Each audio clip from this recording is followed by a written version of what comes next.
welcome everybody to the afternoon session of one of the two workshops. This is workshop B on the resilience mainly, and also of course covering emergencies, security, health, water, heat stress, and regional collaboration. So without further ado, we like to dig deeper down, given the high-level presentations and discussion this morning.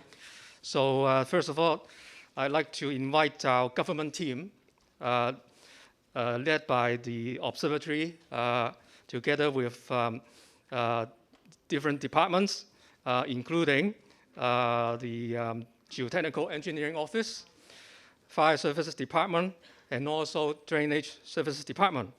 So, so let's give a hand of applause to our speakers.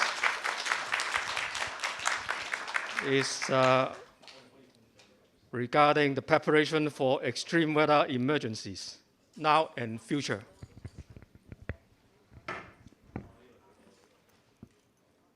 So I believe you have about 10 minutes. Yes. For the team, and I'm the timekeeper, so I will give you some signals later on. Yeah, we are told to have 7 minutes only, so each of us will have 2 minutes. the last 2 or 3 minutes will be left for Q&A. So good afternoon, everybody. Thanks for coming to this workshop, and then today we're very delighted to present as a government team about the emergency preparedness, and of course we're starting with the weather. So next slide, please. So this slide, I think I'm not going into the details this morning. I think you heard too much about that, about the climate change, the impact on Hong Kong. So next slide, please. So basically, we are going to cover, next slide, next. We are going to cover the 3 main topics about the storm surge, about the heavy rain, and also about the very hot weather. And some of them, maybe I will talk a little bit about more related to the public or something to be released to the public. But the majority of them are actually some internal trials within the government. And we are looking for the future, about what kind of future weather products we should provide in order to support other government departments about their emergency preparedness. So what you hear is something internal, and also for the internal reference, and please keep that to yourself. So first, about the storm surge. Next slide, please. Yes. The picture may look a little bit complicated, but actually the idea is very simple. Right now, what we provide to storm surge forecast to the public or to the special user basically are just 2 scenarios about the track that we issue for the public and also about the worst case scenario. But in fact, it's possible to do a probabilistic forecast as talked by Dr. Chang, our director, this morning. So it's possible to generate many scenarios about the track, about the intensity of the tropical cyclone. In that case, we can do the calculations to give the time series about the spread of the storm surge. That may be possible. The advantage is that it's possible to give the alert of several days ahead to give a kind of earlier alerting, and also about the possible scenario that may come up, and that can be converted into a matrix, as you can see, about the potential risk. Okay, next slide, please. Second thing about the heavy rain. There are 2 things here. Next slide, please. So first about, actually, for the public right now, we already have some probabilistic product, the so-called the probability of significant precipitation or rainfall. And that's for 9 days ahead. And then for this one, is we're going to launch for a trial, and it's just for tomorrow, because it's more difficult. It's talking about rainstorm, the chance, or the heavy rain chance. So it's really for internal reference. It's a very complicated topic, and it's very difficult. But then we have some confidence about the performance of the probability, and then so to give a heads up to the relevant departments to get preparation. Next slide, please. And another thing that has been talked for a long time is about the regional rainstorm. Maybe right now we issue the rainstorm warning is for the whole territory, but then there have been many suggestions, comments about how about a regional rainstorm alerting. There's something being tested, something used internally. the false alarm can be high, and therefore it is aimed at some specialized users only. But then that may be converted into a featured service for the public, maybe sometime later, when the tolerance of the people becomes a little bit higher. And the next slide, please. Finally, about the very hot weather. Next slide, please. Yes. And actually, this year, we have the prolonged heat push message for the public. And then just a heads up, and then in the next year, they are thinking about setting 2 levels for the very hot weather warning. The reason is that 33 degrees and very hot is too long. Right now, basically, the people are paralyzed. They are not so sensitive to the issuance of the very hot warning already.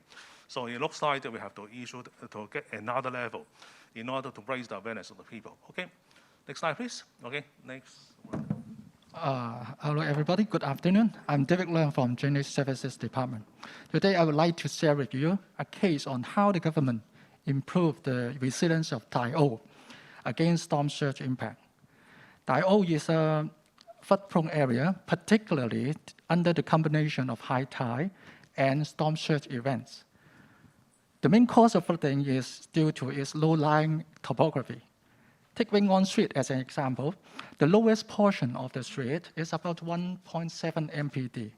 As a result, Tai O is used to be flooded when high tide and typhoon strike at the same time. So next slide, please. Not that one. Yeah, yes, thank you. Okay. A very well-known flooding event happened in Tai O when Typhoon Hagibis hit Hong Kong in September 2008. At that time, the sea level recorded in Victoria Harbour reached 3.53 MCD. The flooding in Tai O cut off electricity supply and affected more than 200 households. After that, the government implemented a series of measures to improve the resilience in Tai O. Next slide, thanks. In terms of hardware, the government constructed a river wall along the Tai O Creek as a sea defense measure. DSD will also deploy gangs to install demountable flood barrier at strategic location to form a protection zone whenever the predicted sea level reaches a preset threshold. And next slide. And for the software,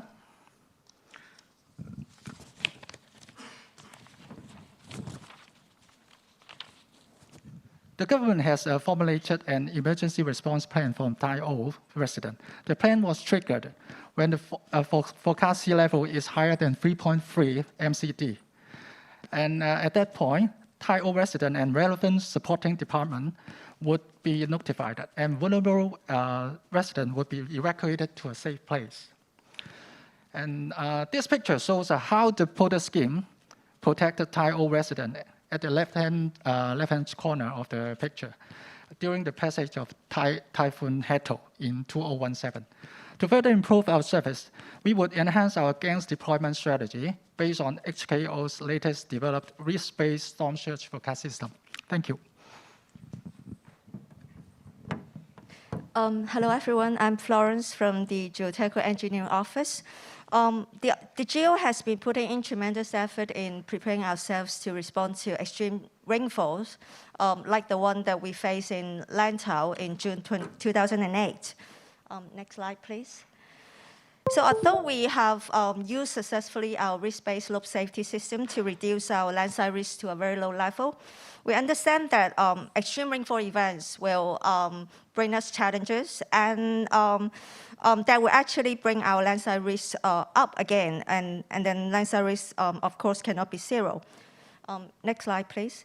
So landslide risk cannot be zero in Hong Kong because of our steep terrain that cover more than 60% of our land, and also because of our more than 60,000 man-made slopes in our urban development, and also because our geographic location that make us more vulnerable to low-pressure troughs and also typhoons in the wet season. And last but not least, next slide, please. Extreme weather is becoming more frequent and more severe. So I'm going to give you a few examples of what we have been doing to prepare ourselves to respond to extreme events. Next slide, please. So Busan, Poshan drainage tunnel that our head mentioned this morning, we have used this construction method in order to bring down groundwater levels in the area in order to maintain land stability. And recently, we have also set up digital twin in order to help us monitor real-time the groundwater levels. Next slide, please.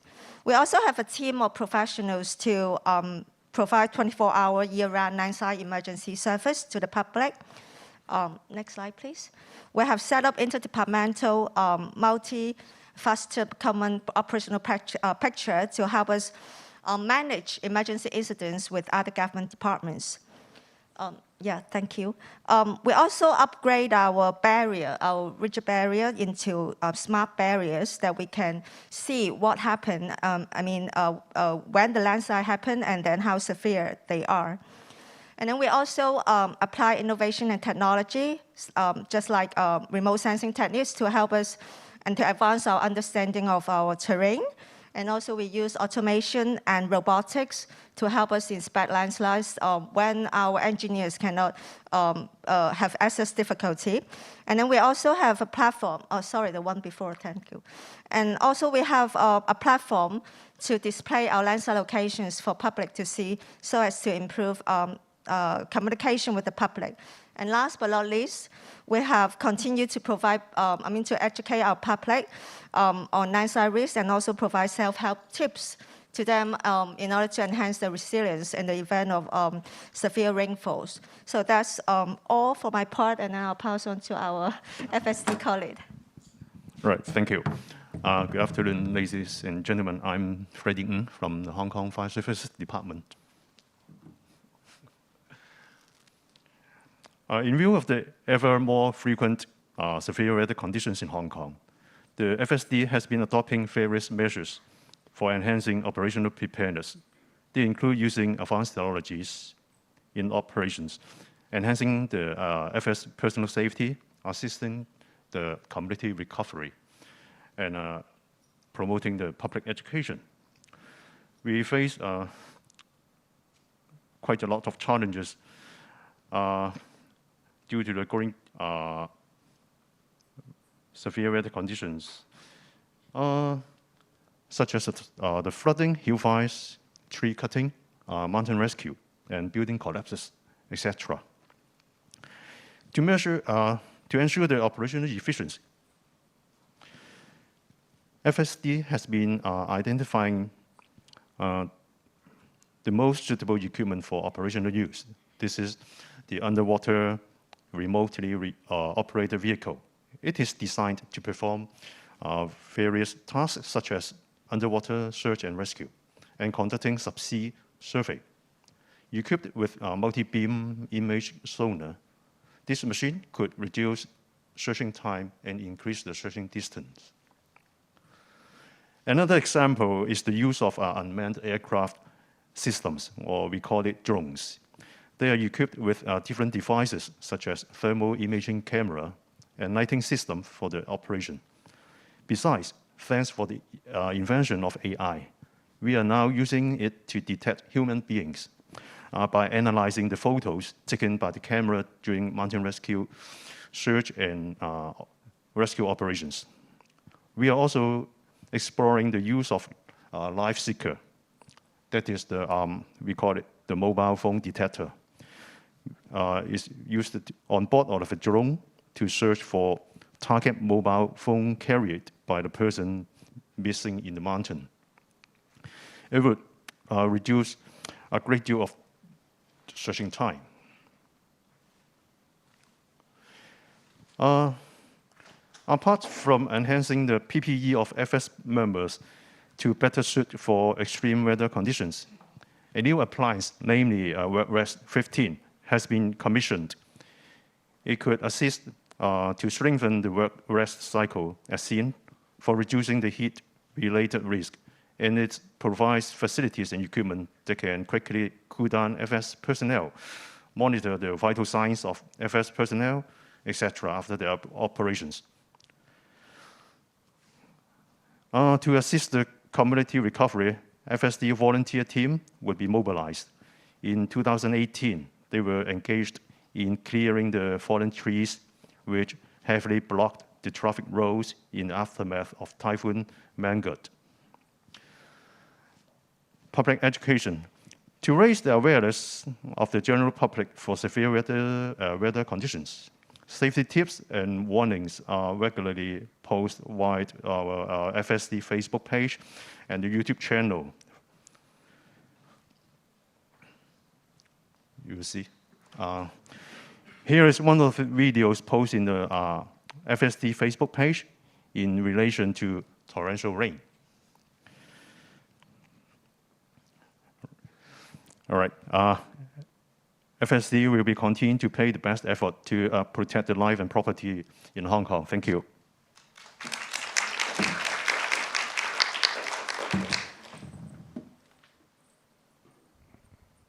So, PW, do you have anything to wrap up before we invite the next group? Basically, we work together and then to face the challenges of climate change from the start about the provision of the weather information to the actual use of the weather data in supporting the emergency preparedness and also the rescue service.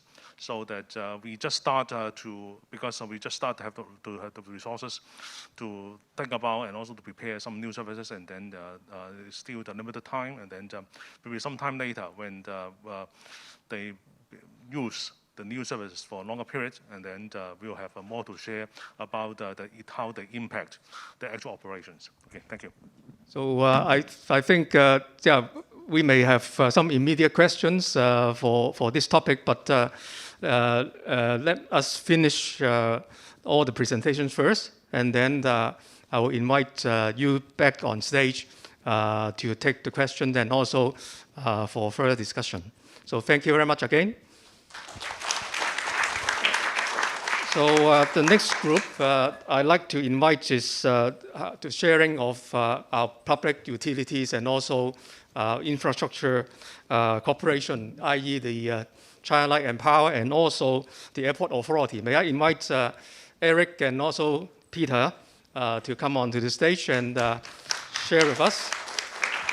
And according to the program, maybe Peter could start first. Thank you. Okay. Yeah, thank you, CM, and thank you for the introduction. So today I will just briefly share the climate resilient works that we did. We are doing in the airport environment, and I think to start with, basically, I think it's the question of why climate change is matters to airports. Actually, in this slide, I just show you 3 photos that some previous event happens in the other airports in the other part of the world. The first one from the left-hand side is about the one of the airport in Mexico, subject to a strong typhoon. The terminal building being damaged to a much extent. And then on the center one, which is a very famous case, the Kansai Airport, being flooded after a typhoon event for I think more than 2-3 weeks times. And then of course the one on the right hand side quite recent actually is the London Luton Airport. They are hit by a heat wave in July just this year, and actually some of the one-way pavement meltdown and actually affecting the airport operation. So as you can see, basically some extreme weather did affect the airport operation to a different extent. So it's important to make sure that our airport is resilient even during extreme weather condition, and not for now, but also in the near future, including middle of century or even end of century situation. With that in mind, basically, that's why we have carried out what we call the climate resilience studies back in 2020, try to assess how we are doing in terms of climate resilience. And to do this, basically, we involve different AA operation departments to make sure that they have reviewed what have been happening in the previous situation and how we are going to face a future situation as well. And to start with, basically, the study also examined the readiness of our climate operation. I think the good news is basically, as you can recall, back in 2018, we are hit by the Typhoon Mangkhut. And actually, the airport is able to clear all these scheduled flights within 24 hours after the typhoon left Hong Kong. And The thing is basically we have a number of current control measures in place that make this happen, including different operation procedures, maintenance and monitoring, emergency management, and physical system protections. So I'm not going into details, but those are all the things that are in place, and we keep continuous enhancing, make sure that we are ready for any change in climate situation. And I think in the morning section, you heard about different climate scenarios. Actually, at the time when we kickstart our study, we are based on the IPCC AR5 scenarios. And the top line is the wet line, which is the business as usual. This RCP 8.5 that actually predict a temperature increase of 3.2 to 5.4 degrees Celsius by the end of century. And as everyone remember, we are targeting for 1.5 to 2 degrees Celsius. So at the beginning of study, actually, we are talking about whether we should just go for RCP 6, which seems to be the likely scenario at the beginning of our study. But a few months later, basically, we already heard the science telling us it will be 2.7 degrees Celsius at the end of the century. So there's no question that we should go for RCP 8.5 at that moment of time. So we take that as our conservative scenarios, and we did the physical assessment based on RCP 8.5. Not only the 50th percentile, we are taking the 95th percentile scenarios, because I think we are very critical infrastructure for Hong Kong. We need to be super conservative in our assessment. And we did it for the 2030, 2050, and the end of century scenarios. And the other part is, of course, the transition risk assessment for those that you may not aware. Basically, this is talking about if we are going fast in terms of go for a low carbon economy, this is the situation that we need to take into account. So this is a blue line. We have facing very rigorous legislative or control measure, etc. So you also heard about some projections. So we take into account some local projection by Hong Kong O under the RCP 8.5. As you can see, compared with the recent changes compared with the end of century, for example, temperature-wise, we're talking about 5.5 degrees Celsius temperature increase. In terms of typhoon extreme rainfall, that can increase by double from the current situation, the bottom row. So those are the scenarios that have been taken into account in our assessment during different time frames. And apart from that, actually, the RCP scenario does not take into account the melting of the iceberg. And I think this is the recent science also telling us that this is seems to be more likely scenario that may happen. Under the RCP 8.5, the sea level rise is only talking about 1.28 meter. But then, actually, some other science also tell us, for example, the X++, which is adopted by the US NOAA, they're talking about 2.5 meter level rise, assuming the iceberg melting. And I think for our case, because we are a coastal airport, I think this is the scenario that we have been taking into account in our assessment. Make sure that we are resilient enough subject to this, although this is now currently considered as a lot likely scenario. But we still need to be super cautious. So in our assessment, as I said, we assess different scenarios starting from RCP 6 to RCP 8.5, 95 percentiles, and also the X++ sea level-wise scenarios for different time frame, and with different hazards, including typhoon, sea level rise, rainfall, tidal flooding, lightning strikes, and also temperature-wise. I think for the other airports in the world, they may be facing slight issues like slowing, draft, etc. But for Hong Kong, I think those are the 6 major hazards that we are considering. And out of the more than 40 assets that we are operating in our airport, we identify the 6 on the right-hand side of this slide as what we call the most priority assets subject to climate hazards. And we do a deep dive assessment, including quantitative modeling, for example. For the flooding risk, actually, we assess the cumulative impact due to sea level rise, extreme rainfall, overtopping rates, all together in our assessment cumulatively. And I think I'm happy to tell you that basically for the near-term 2030 and 2050 scenario, all our free runway will be operational. We are not subject to any impacts due to those extreme weather situations. Of course, towards the end of century, we may have some local ponting, local flooding issues that we probably need to address, but we still have some time to deal with those issues. And so to wrap up, basically, we can conclude that basically currently we have a high level of resilience for our own airport. And to take the way forward, basically, we have 2 documents prepared under the study, including what we call the Climate Adaptation Resilient Plans, with a series of follow-up action by our relevant AA department to follow, so they will make progress year-on-year basis, make sure that we are addressing all the climate issues. And also for new development, we have prepared what we call the Climate Resilience Guidance Notes for the designer to consider and review what climate change design measures that they need to consider in new development, and whether they have involving critical assets in their design, and whether they are subject to critical climate hazards. And the last one is about disclosure. I think because more stakeholders is concerned about disclosure related to climate change. So that's why we already released our second TCFD statement in August this year to make sure that everyone understand what we have been doing and prepare for. And if you have interested, you can look at our sustainability report, available in our corporate website. So that's it for mine today. Thank you very much. Very important points made, and I'm sure we will have further discussion on these examples. So may I have Eric from CLP on how CLP is doing on this subject, especially we're concerned about energy security. Thank you. Good afternoon, everyone. In the following, I'm pleased to share with you how what CLP has been doing to uphold energy security amid the possible devastation caused by climate change. I think it's no denying, I mean, climate change is affecting every walk of life, and the power system in Hong Kong is no exception. If we are not well prepared, our power supply assets will be damaged by super typhoon, flooding, or extreme high temperature causing widespread supply interruptions. That's why, I mean, we at CLP do climate change risk assessment on a regular basis, such that, I mean, our power supply assets are well protected. And in the recent one that we did, by making reference to IPCC L6 and the localized data that we obtained from the Hong Kong Observatory, we have formulated a strategy which is now being implemented in phases to address the issues or concerns that we may see in the year 2030, 2050, and 2080.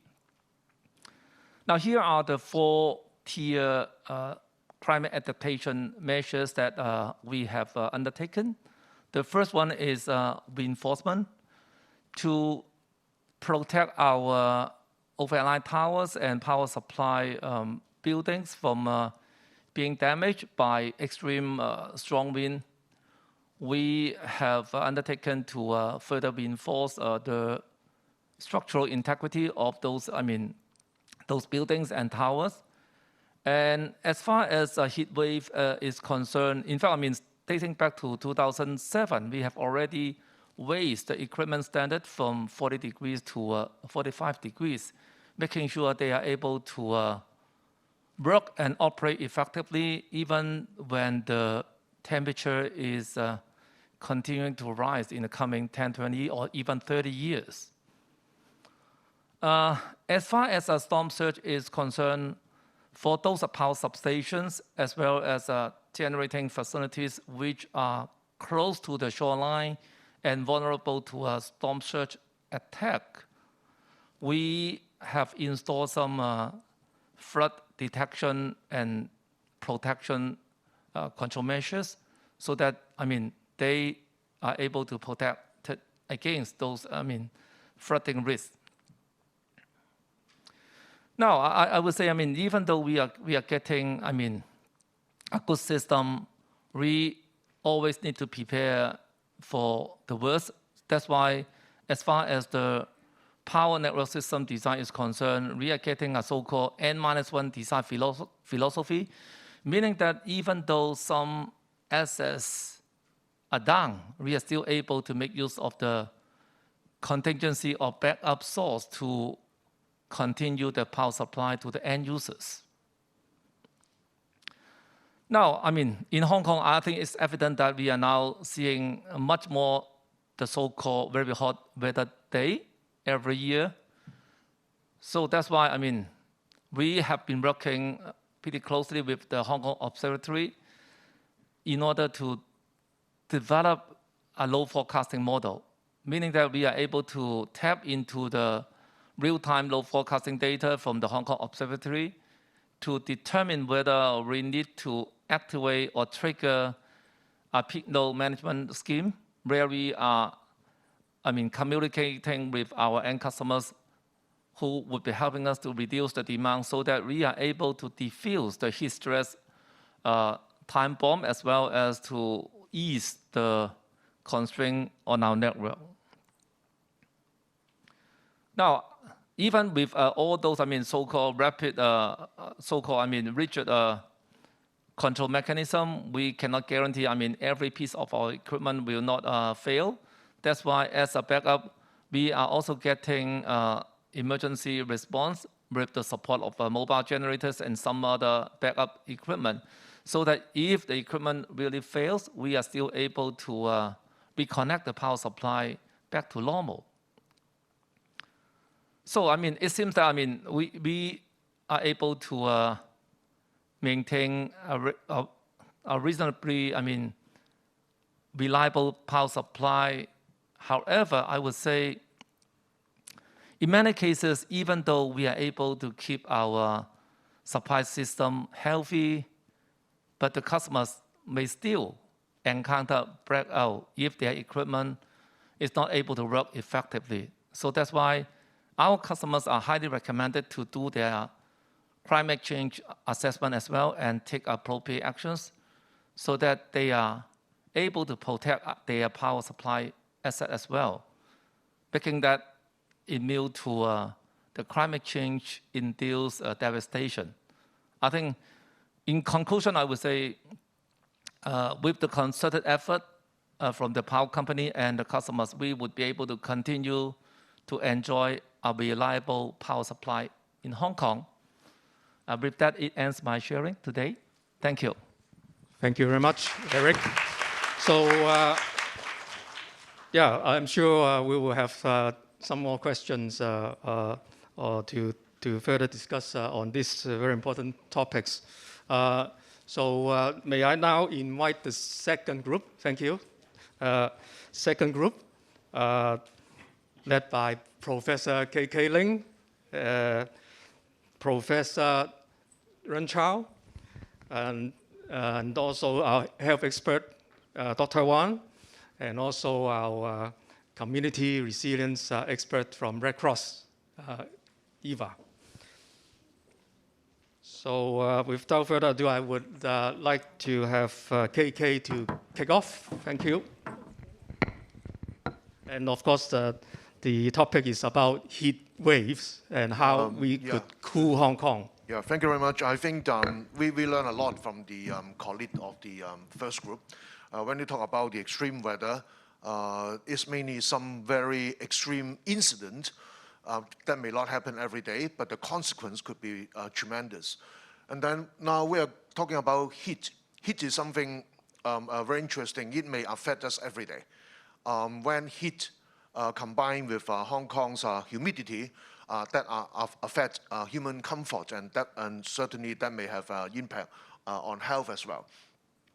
So CM asked me to talk about this topic from the urban planning perspective.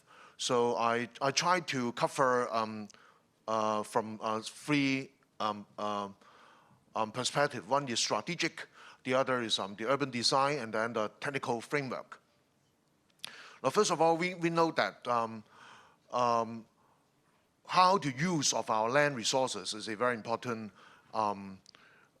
issue for us. Actually, when a very important way to avoid excessive heat is try to minimize, our built-up area, or to conserve as much as possible our lateral land, because in most situation, heat island effect occur at the built part.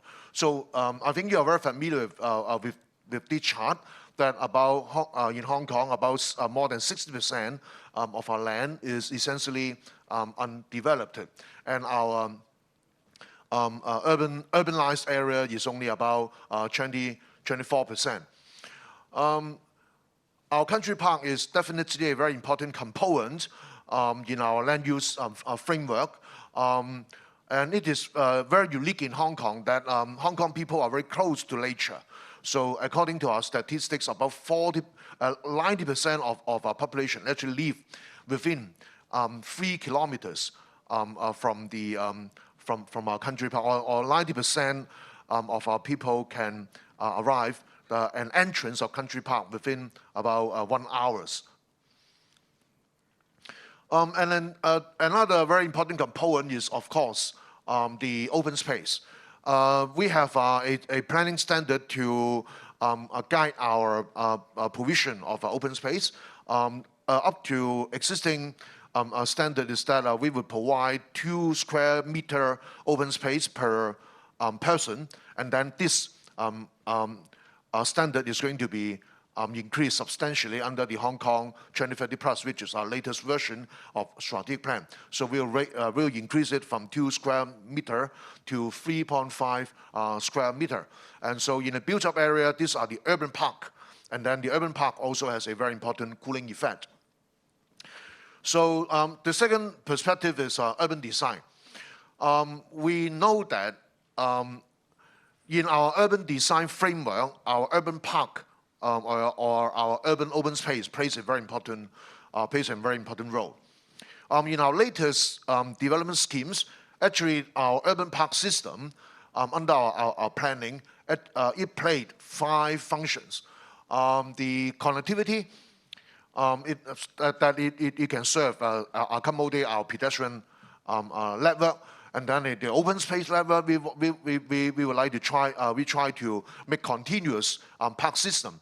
And then it is retails. We put shopping streets together with our urban park. And then it's also serve a very important air ventilation purpose, because our city need breathing, and air ventilation will help us to keep our cities cool. And then view corridor, because we would like to, even in a very high density development, we would like to have some sort of open view. Therefore, this park can also provide us a view corridor. So if you look at these 2 conceptual plans, one is the Kutong North and the other is Fanning North, you can see the open space system. It is more in a linear form, so that all the 5 functions can be incorporated in this park system. And this is another example. On my right, on your left, is the Tung Chung East reclamation. Again, you can see the open space system.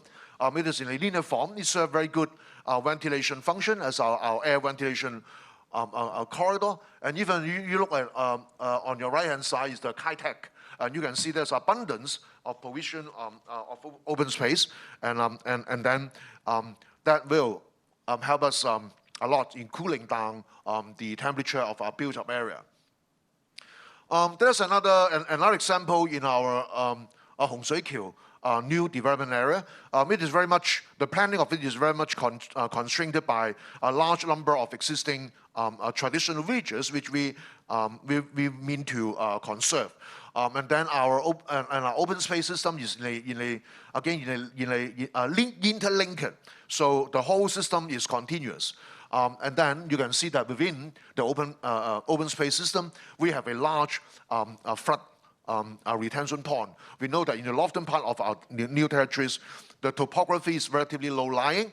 So provision of a flood retention pond can help us to retain the flood waters in case of heavy rain. And at the same time, it is part of our urban design component.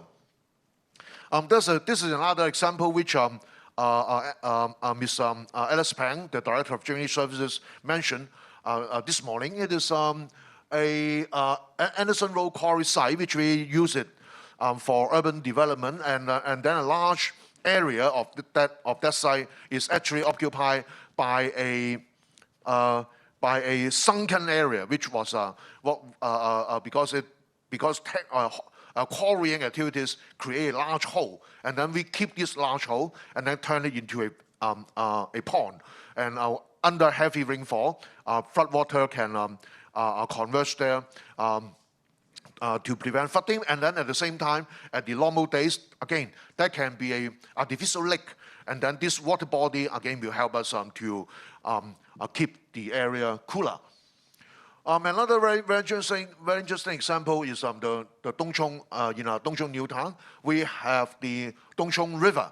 It is really running by at the western edge of the Dongchong New Town, and we conserve this very important lateral river, and not only conserve the river, we also need to prevent flooding, and then at the same time, the riverside will be turned into a riverside park.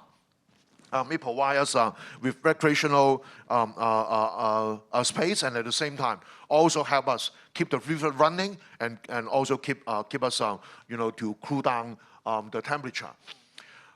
This is another new initiative under the Lofton Metropolis Development Strategy.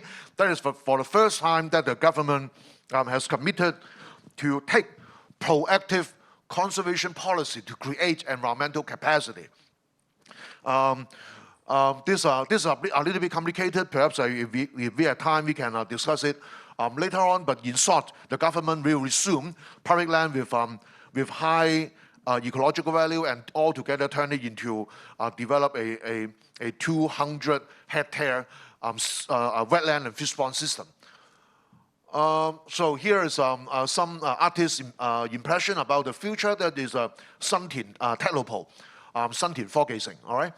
And then there is the Laofushan area. The lateral coastline is totally preserved and turned into a very long urban park, which will have a length of 12.5 kilometers. Once this park is built, that will be the longest urban park in Hong Kong.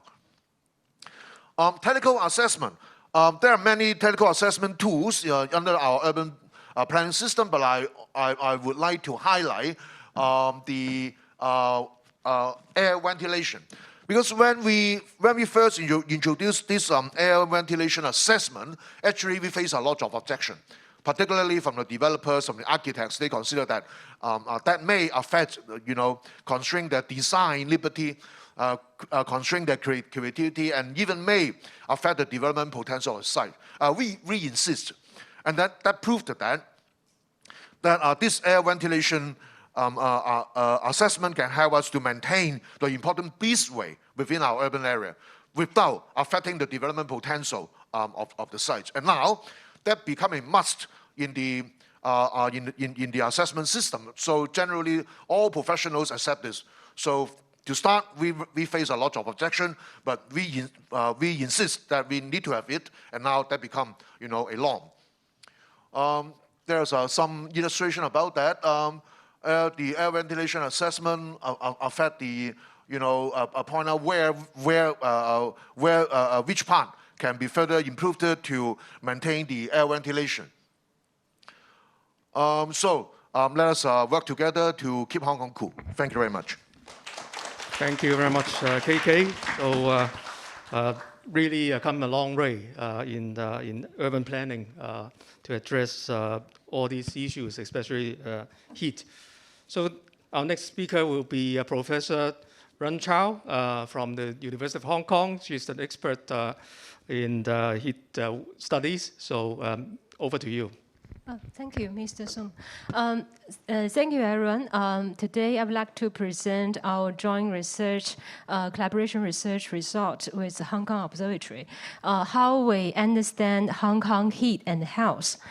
And so the latest COP27, which finished last month, they declared that the last decade, 2011 to 2020, is the warmest on record. So this is a global situation. And if we zoom in to see what happened to China, and actually this year, China experienced unprecedented heat wave, passes 70 days, this kind of year mark. And if we also zoom in to see what happened to Hong Kong, and this year, this kind of sizzling heat broke 11 records just in the July 2020 in Hong Kong. And so I guess everyone here, you already experienced this kind of extreme hot weather situation, and we are facing prolonged, intensified, and more frequent this kind of heat wave situation. And another major report from Columbia University, report by The Guardian, it mentioned that such kind of rising temperatures will cause more deaths than all infectious disease. And very often, because of heat wave, this is like a silent killer. People will really not notice that this kind of extreme situation and also what is health impact. So that is why, as a scientist, we need to understand the risk and also invest to mitigate this kind of risk. What is the effective measures and how we evaluate and how we implement this kind of understanding into the weather warning system, into the planning and design, etc. And earlier this morning, Hong Kong Observatory Director already mentioned that in Hong Kong, we have such kind of accelerating increase in urban temperature. According to the last 100 years record, you can see we are facing such kind of temperature rise situation. In Hong Kong, the current extreme hot weather event, there are two important indicators. One we call very hot day, which means the T maximum temperature above 33 degrees Celsius. But when we mention the hot night, that means the minimum temperature above 28 degrees Celsius.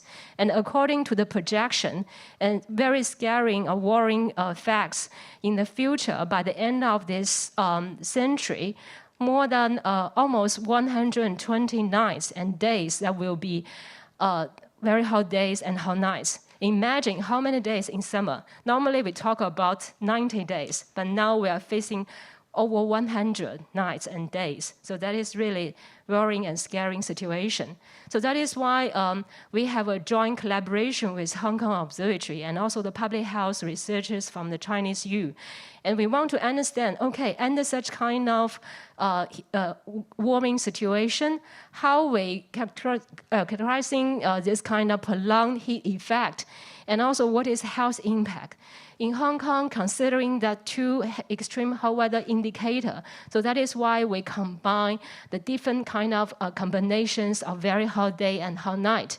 And we found that more consecutive hot nights contribute to higher mortality risk, while the number of consecutive hot nights does not have a significant association with excess mortality.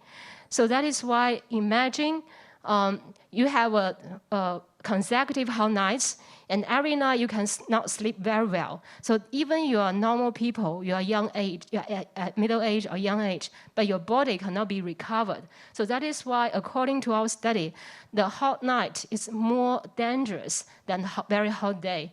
And this is very different from our common sense. Yeah. So that is why we found that if we have 5 consecutive hot nights, the higher risk under this kind of prolonged heat will be severe. Next.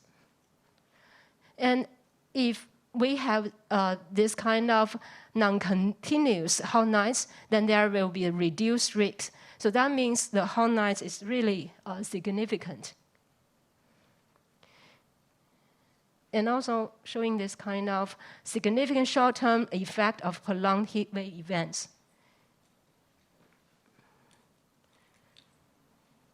And apart from that, we also have got a needs and questions from Hong Kong Observatory, because there's no universal definition of the heat wave or prolonged heat wave situation. So that is why we need to combine the health impact understanding together with this kind of extreme hot weather conditions. So according to our studies, we found that there's a significant association with a raised mortality risk can be observed even for a single hot night. Well, there's a stronger association with mortality will be observed as significant for 5 consecutive very hot days and hot nights. And according to our study result, we also found that 3 thresholds, like the 5 very hot days, 5 hot nights, and 2 very hot days and 3 nights in between, can be considered as a prolonged extreme hot weather situation, which I have been told by the Dr. P.W. Chan today. Very soon, Hong Kong Observatory will considering this kind of prolonged heat definition. And also, moreover, according to our study, we found that the females and elder adults could be determined to be relevant and more vulnerable to all the defined extreme hot weather conditions. Next slide. It doesn't work. Yeah, and also we came out another question. Even within Hong Kong, such kind of city, but because of high density, also compact land use situation, everywhere the same, experience the same hot situation. So that is why we conduct land use regression model, try to understand where is a hot spot. Is there any kind of variation even within the cities? And our answer is yes, definitely. The very hot day, the hot spots, and hot night in the hot spots are very different. That means there is a significant spatial variation in extreme hot weather conditions. So that means in daytime, the hotspot is somewhere else, but in the nighttime, mainly located in the downtown areas. And so that is why later, if Hong Kong government considering this kind of heat action plan, they need to considering this kind of hotspot locations accordingly and provide this kind of recommendations. Next one. Yeah. And apart from that, we also further our study, try to understand what is the heat risk. And according to the IPCC, the ARC6, the triangle risk assessment, we're considering what is a heat hazard situation in Hong Kong and what is a heat exposure and also heat vulnerability. Because behind the risk, there are certain reasons cause such kind of risk. And is it because of the weather, i.e. the hazard, or because of the vulnerable population, or because of socio-economic situations? So we need to find the reasons and understand what is a potential risk in terms of the heat health situations. So based on our mapping, we also found that this kind of risk was found spatially variant, i.e. the different districts, they have different situations and they have different challenges. And also, based on the census department, we can create a time series, this kind of heat risk mapping. And also, based on the result, we found that our situations getting worse and worse. So that is very worrying result to us. Next one. And luckily, based on our research findings, Hong Kong Observatory already enhanced the precaution associated with this very hot weather warning system since September last year. And if you check the details, you can find that they already including the health need, especially for the elderly people. The next one. And as a researchers, we want to share our Hong Kong story and telling people how we do this kind of scientific studies. If you're interested, you can find this chapter talk about urban overheating and Hong Kong story, which is published last month. Thank you very much. Thank you very much, Professor Run. So our next speaker will be from the community of the emergency medicine on the health aspects of heat. Dr. Wan, please. Okay, thank you, Mr. Sun. So I'm going to talk about the challenges of heat wave to our healthcare system and also we as physicians. So this is the report from NOAA saying that most parts of the world, which are shaded in red, representing ever warmer year than before.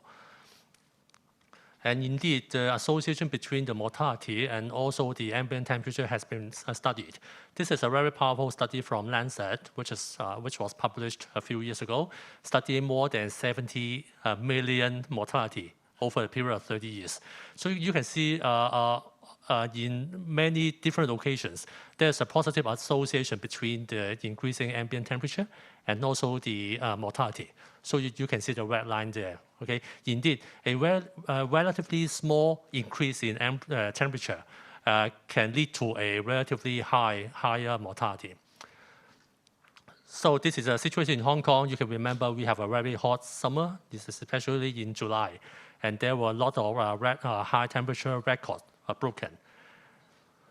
So heat stress affect our health. So you can see a lot of reports about heat stroke, okay, especially in the construction site, leading to some discussions whether heat stroke should be classified as one of the occupational disease here. And also it happens in outdoor activity, for example, hiking, marathon, and there are some unfortunate small kids or pets being locked inside a car with the engine off and then exposed to sunlight, and then eventually they die of heat stroke. So heat-related illness range from something minor, such as a heat rash, 出下熱痱, okay, or sunburn, and then to the extreme end of heat exhaustion, 熱衰竭, and also heat stroke, 中暑, okay. Heat exhaustion is indeed a compensatory phase, okay, because we have a physiological reserve to try to lower down our core temperature back to a relatively healthy range. So in case of heat stress, our body will sweat a lot, and then eventually we'll have some dizziness, feeling very thirsty, sweating heavily, feeling very weak. But the sensorium is intact. Your patient is still conscious. But if the patient cannot be removed promptly from the heat, then the patient will decompensate and develop the heat stroke, 中暑.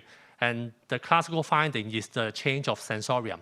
The patient becomes confused or even unconscious and eventually died. So the treatment are different. Okay, for heat exhaustion, we can still observe, giving rehydration and cooling, and then observe the symptom. But in case of heat stroke, we have to remove the patient immediately, cool down on site, and then call 999 and bring to the hospital, because every minute counts. Heat stroke can kill very rapidly. Okay, so I skip this.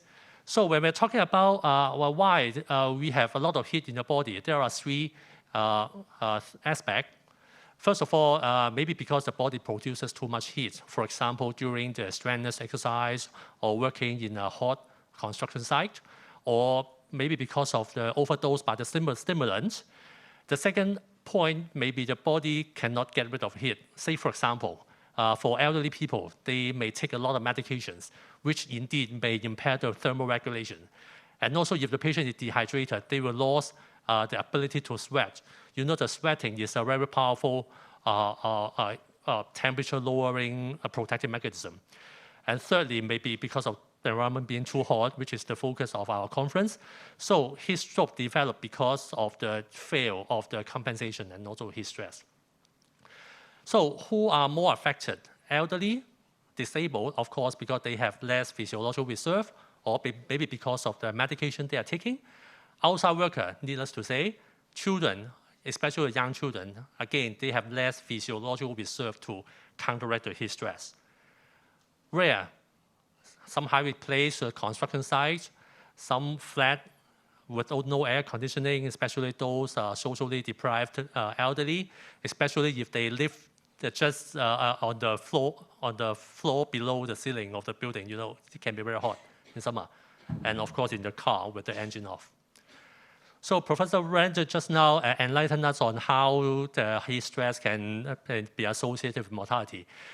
And here, indeed, you can see on the left side, this is a study from the USA measuring the 20 million A&E attendance in 10 years. So you can see there a positive association between temperature with the all-cause consultation, the heat-related illness, renal disorder, or the mental disorder. And the right-hand side is a local study. Also show that there's an association between the increasing temperature and also the non-accidental hospitalization. So heat stroke can kill very rapidly. So we have to start cooling on scene before transfer, indeed. We have to start cooling first, okay, preferably with ice water. And in hospital, we as an ED physician are the first one to help them. So we have to maintain a high index of suspicion. The reason is many heat stroke patients, when they arrive, their body surface temperature may be at a relatively cool or relatively normal range. But indeed, their core temperature inside are boiling, just like 煮緊the organs. So we have to maintain a high index of suspicion, and there are also other possibility of high temperature. and monitor the core temperature and also aggressively cool the patient and then support the end organ function. So just now, that one, the clinical management are institutional responsibilities. How about our government and NGO? We can increase the public awareness through the public education, the social media, etc. And we have to build a resilient healthcare system, not only to the health stress, but also to the aging population, etc. And also we have to address the needs of high-risk patients, especially the socially disadvantaged people, the elderly, and the homeless, etc. And also we have to work together to reduce the greenhouse gas emission. So this is the end of my presentation. Thank you. Thank you, Dr. Wang. And now let's turn to community response. Eva from Red Cross. Thank you, Mr. Song. And I'm Eva from the Hong Kong Red Cross Community Resilience Service. Sorry, I don't have so many hands. Hong Kong is under various threats under climate change, including typhoon, rainstorms, heat waves, air pollution, etc. And it has been rated as the highest risk under natural disasters in Asia.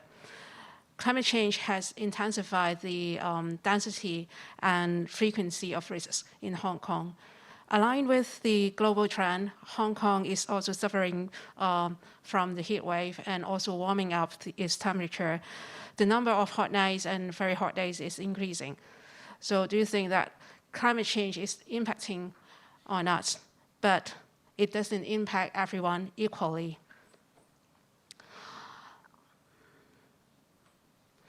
We work on the International Red Cross movement. We work on the heat under the resilience framework. And our definition is to enable individuals, communities, organizations, the capacity to cope with, to anticipate, to prepare for, and to reduce the impact of shocks and stresses without compromising their long-term prospects.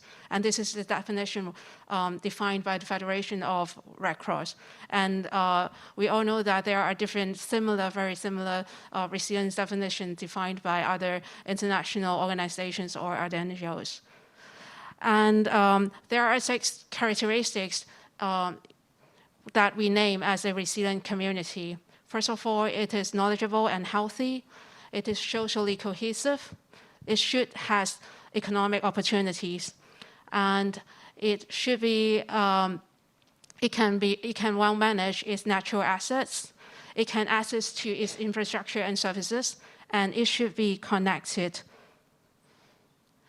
When we are working on our community resilience interventions, we developed our programs with these 5 elements. It should be risk-informed. It should be working under a holistic approach, which means that we should think about a system approach.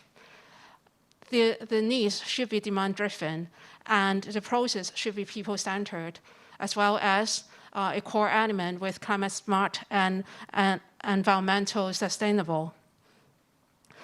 In particularly to heat, the International Federation of Red Cross has launched a extreme heat report just in this October 2022, saying that people living in urban poverty, particularly those in informal settlements, face a deadly combination of exposure to higher temperatures, higher vulnerability, and lower access to coping mechanism. But luckily, heat waves can be relatively easier forecast in most places in the world, including in Hong Kong, of course. And early actions are an effective and at a low cost, effective way to beat the heat. Effective response mechanisms for heat waves lend themselves well to early action. For example, to increase the public education campaigns, expanding access to cool water, and designating cooling centers. These are all no-regret steps that we can do in our community. And also to increase more linkage with science and development partners, better use of data analysis, and to scaling up cash support for a more flexible and adapting financing solutions. These proposed actions are being piloted in 13 countries covered by the Red Cross movement. So what we are doing in Hong Kong, for the community resilience interventions, we are covering two major scopes. One is through the community program, and the other section is on the public awareness. We focus on the population that are easily being overlooked in our communities, including who are living in the subdivided units. We provide home improvement equipment. We provide electric appliances that are more energy saving. And we provide them with workshops to change their lifestyles and habits. Most importantly, we involve them, we engage them throughout the planning process. We listen to their voices to understand their vulnerability and their capacities. We also focus on the communities that are living in rural districts, including Prof Village, Tai O, Chocoland, Sai Kung, etc. We provide equipment, drills, and home visits to care about them. And more importantly, we also draw public attention through mass events, through talks, community tours for the public to better understand the impact and what are the preparedness knowledge they can do to beat the heat and also other disasters. We also provide a wide range of experiential learning opportunities to different age groups in Hong Kong. And of course, through the social media as well. We believe in better access or more open platform that can be provided to the public can enable them better information on how to equip, on how to prepare on disasters, as well as to increase their confidence level, so to care about people around them. We also offer official or formal trainings to institutes, including social sectors, government departments, uniform groups, and private sectors on the emergency planning, and also to build up business continuity plans for different scenarios on the contingencies. Not only applicable within their organization, but also to identify their roles, how they can offer support to the general public. To conclude, climate change is already making heat waves much more dangerous. Their greatest impact are on vulnerable, isolated, marginalized groups. And we should add out our concrete actions, and we should make changes to prevent extreme weather events turn into disasters. You and I have a role in it. Thank you. Thank you very much, Eva. So now our second group presentations is completed. Thank you. And now the last but not the least, from Professor Alexis Lau, who has some update to his PowerPoint. So we have, please take your seat. And if you like to go have a convenience break, also please feel free to do so. Because I was told that actually we don't have coffee during the break. So why not we move on after this to enter into discussion. Because I'm sure you are keen to raise some questions and have some suggestions.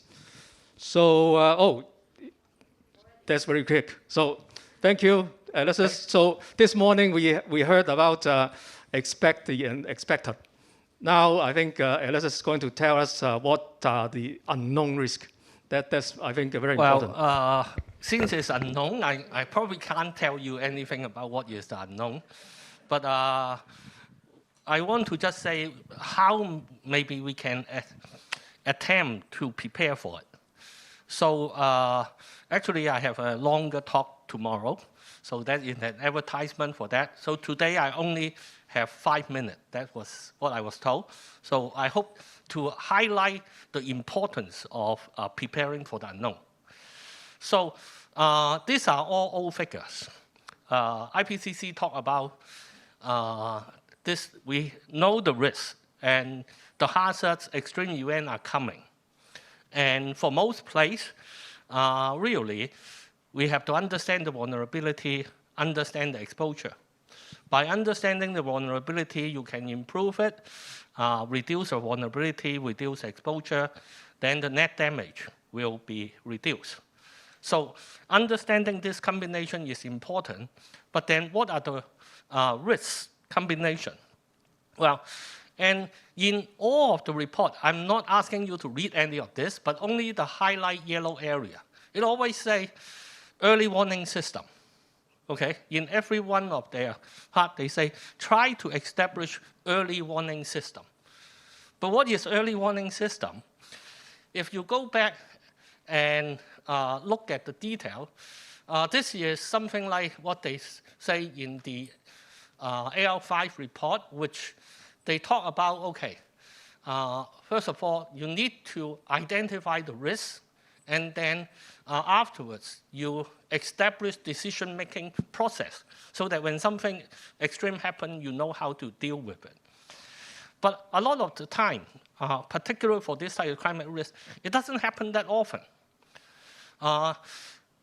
So, for example, when we think about climate risk, one of the way of doing it is looking at what we call primary risk, temperature,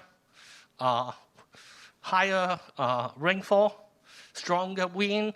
All these direct meteorological climatic changes are things that our model predict. So those are kind of easy. The next one is what we sometimes call secondary risk. Is like we know that when you have higher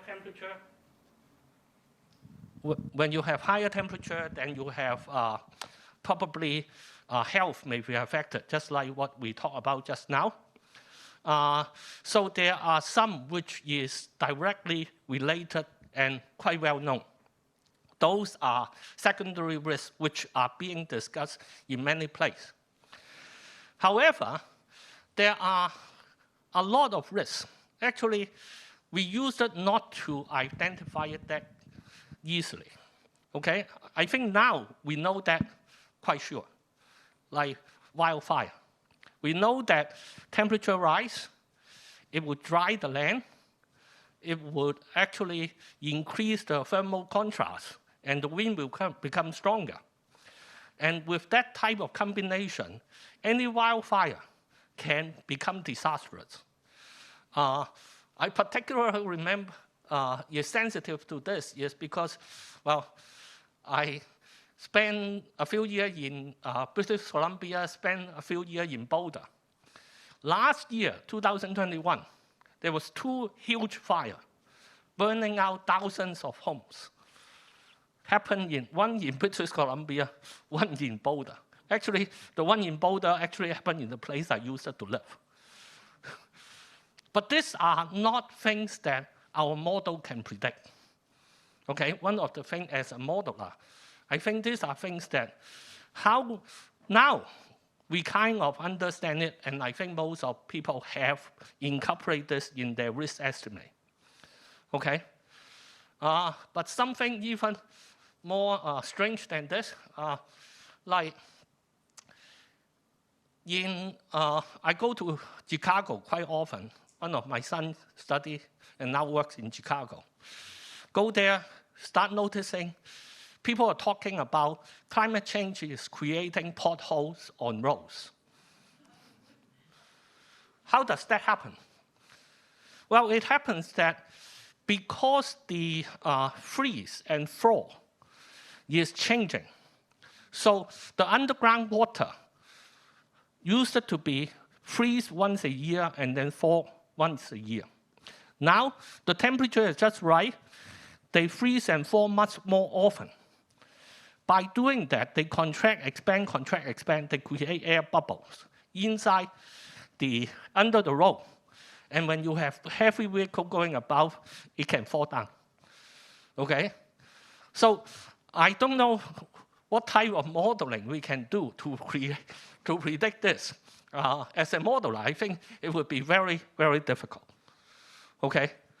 But this, we can say, well, probably we don't have to worry about this at this point because Hong Kong doesn't have this type of boundary condition. But in other parts of China, maybe. There are other things that, my point here is this type of thing we cannot predict, but since it happened in other places, we can actually try to use intelligence to search for it. And then this is unfortunate incident. 2017, we have Typhoon Hector, which have a few deaths in Macau because of people going to their car in the underground parking lot. Okay? Again, climate change induced heavy rain, flooding, underground airport, killing people there. You can understand the sequence, but it's also very hard to predict. For operators of such place, they may not even have expertise to deal with this. Okay? Just like if you look at this example, actually after Hector, Manquit, which is the next strongest storm, do not have any problem like that because people learn and in the same area. Okay? It happened in the same area. But this year, just another storm in South Korea actually killed 7 people, exactly the same way. This shows us that, well, people can't really learn. And how can we enhance the method so that we can learn from, I would say, disaster that happened in other places, instead of we try to predict it? Okay, so these are 2 main points. If we go back to the early warning system, there are 2 points up there. First is to identify the risk, classify the vulnerability and objective. Okay, so our group is actually working on the first 2 parts. We are going through all the internet news, actually newspaper, try to identify climate-related risks. Certainly risks that is well known, but we are particularly interested in risks that are not that well known. Okay, there are some interesting cases which I will talk about tomorrow, but we will actually hope to classify those so that we know that, okay, in tropical region, in dense region, in other type of situation, what would be the likely risk that you may not know about? So we think that that would be a good starting point if we want to think about risk identification. But identifying the risk is not the only thing, because you also need to get this into the decision-making criteria. So the second part of that IPCC recommendation is making sure that this can go into a decision-making. So we actually recommend for any institution or any company which are quite involved or quite impacted by climate change, they should establish a high-level CARE office. The very important thing is this office, they are not dealing with the day-to-day work.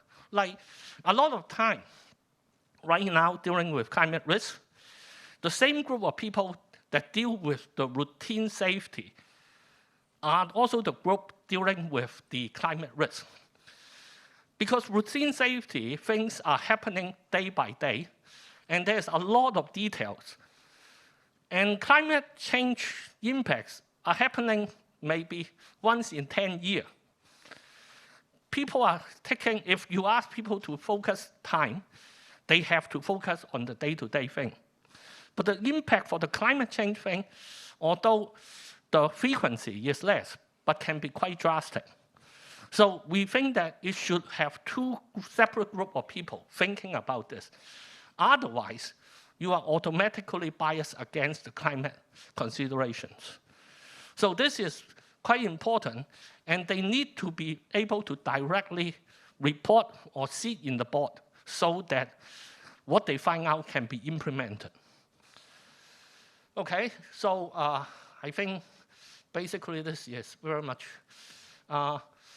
Actually, why I changed is I added this slide. Because Peter just now talked about considering 8.5, and then the temperature rise go up to 5.5 degrees, how we need to prepare, how we need to change. I totally appreciate that because I think preparing is okay. But actually, if temperature go up to 5.5 degrees, or something like that, what we think is, it's not just the mean go up or the fluctuation go up. I would expect that actually the whole Earth will look quite different. Because actually a lot of things that we haven't really talked about is the land use changes. Okay? Well, we don't have experiment on that, but we actually have a path that we can go back to. Okay? Because we don't know what a 5.7 degree plus world look like, but we know what a 6 degree colder world look like. Okay, same degree of magnitude. That's the world what we have in the last ice age. The entire, most of North America are covered by ice sheet. Okay, and in terms of where the lands are, the cultivated lands are, and all that is very different from what we have.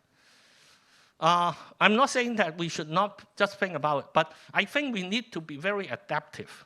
We need to keep noticing what is happening and then prepare, not just doing it one at a time, but keep routinely changing this because this is so important. Sorry, probably over 5 minutes. Thank you, Alexis. So with Alexis' thought-provoking concepts about this preparation for the unknowns, so maybe I think we are okay on the timing. So if you permit us, then I'd like to invite now the first group about extreme weather resilience to join Alexis, because I think you're on the same page, but the different aspects of the same problem. If KK can agree, then we'll have this. Let's have some rearrangement, and then we move into the first group discussion this afternoon.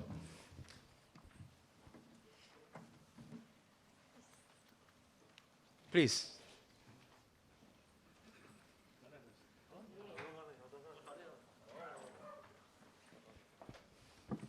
So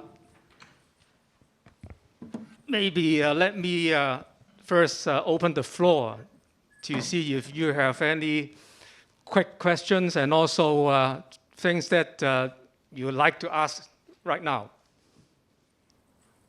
Please. Microphone.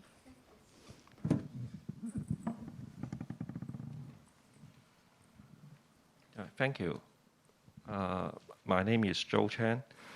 I'm representing Professional Green Building Council. So it's a professional platform formed by 9 professional institutes of the built environment.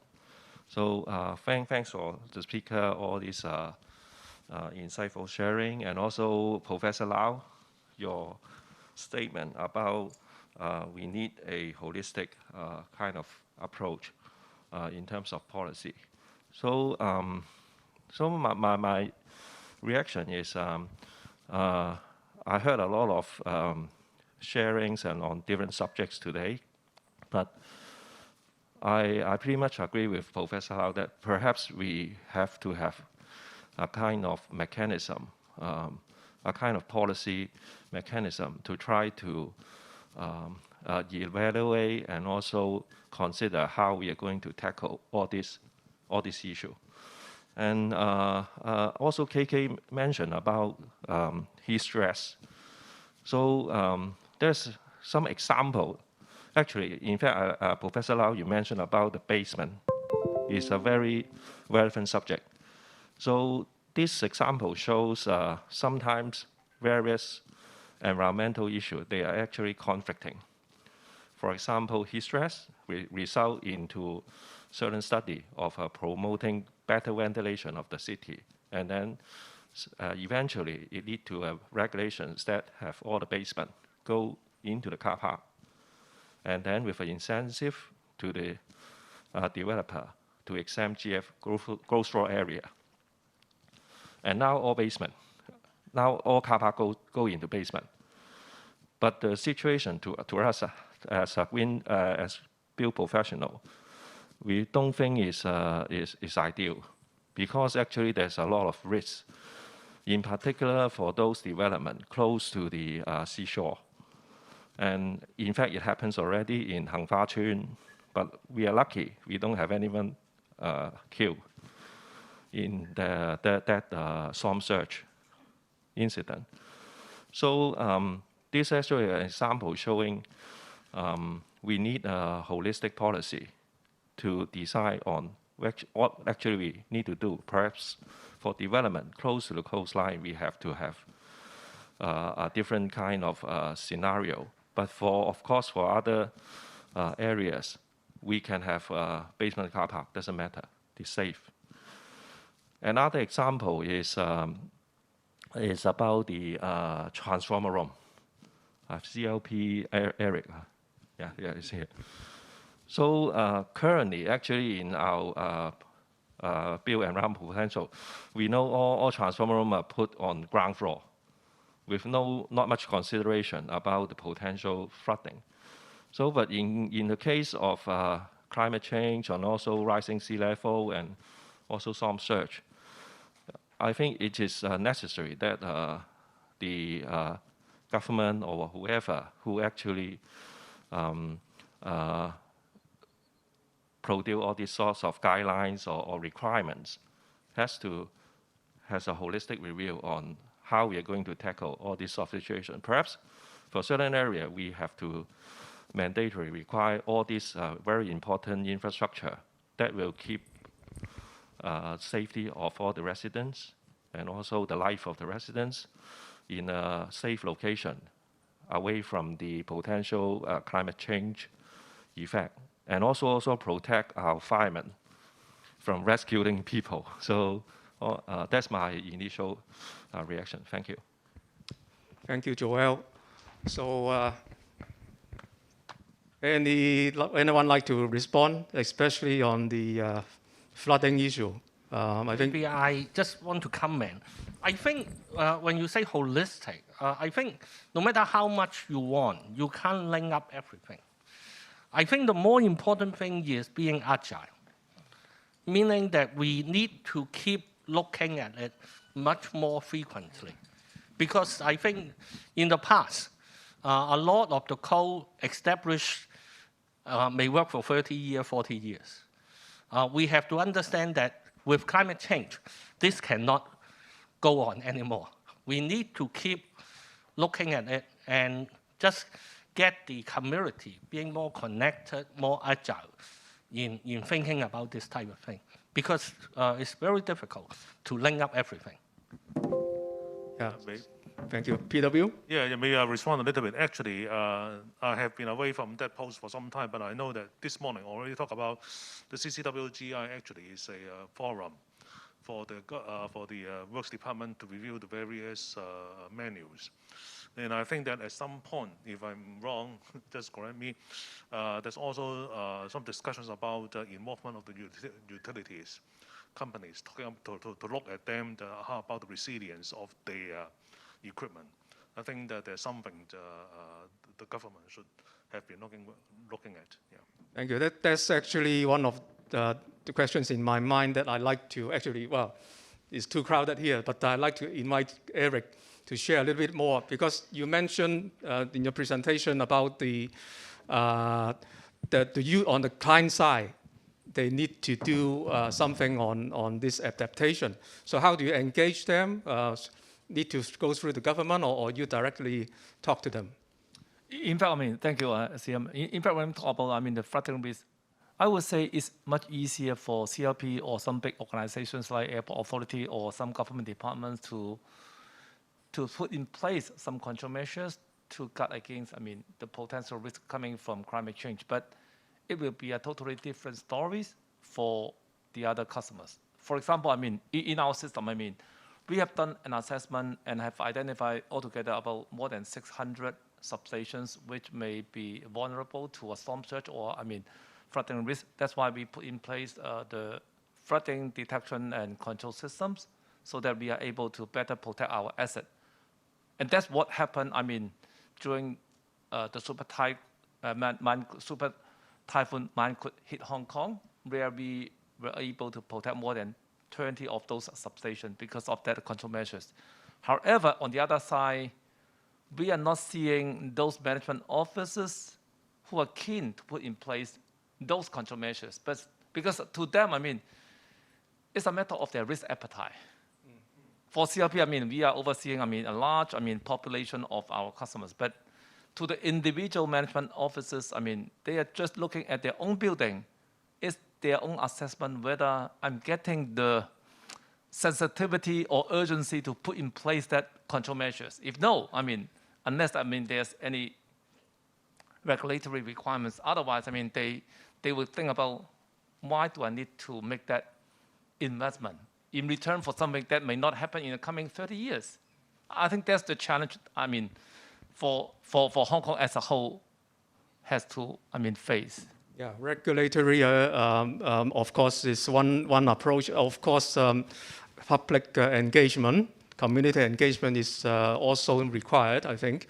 So PW, you have the mic. Yeah, yeah. Sorry, just talking too much.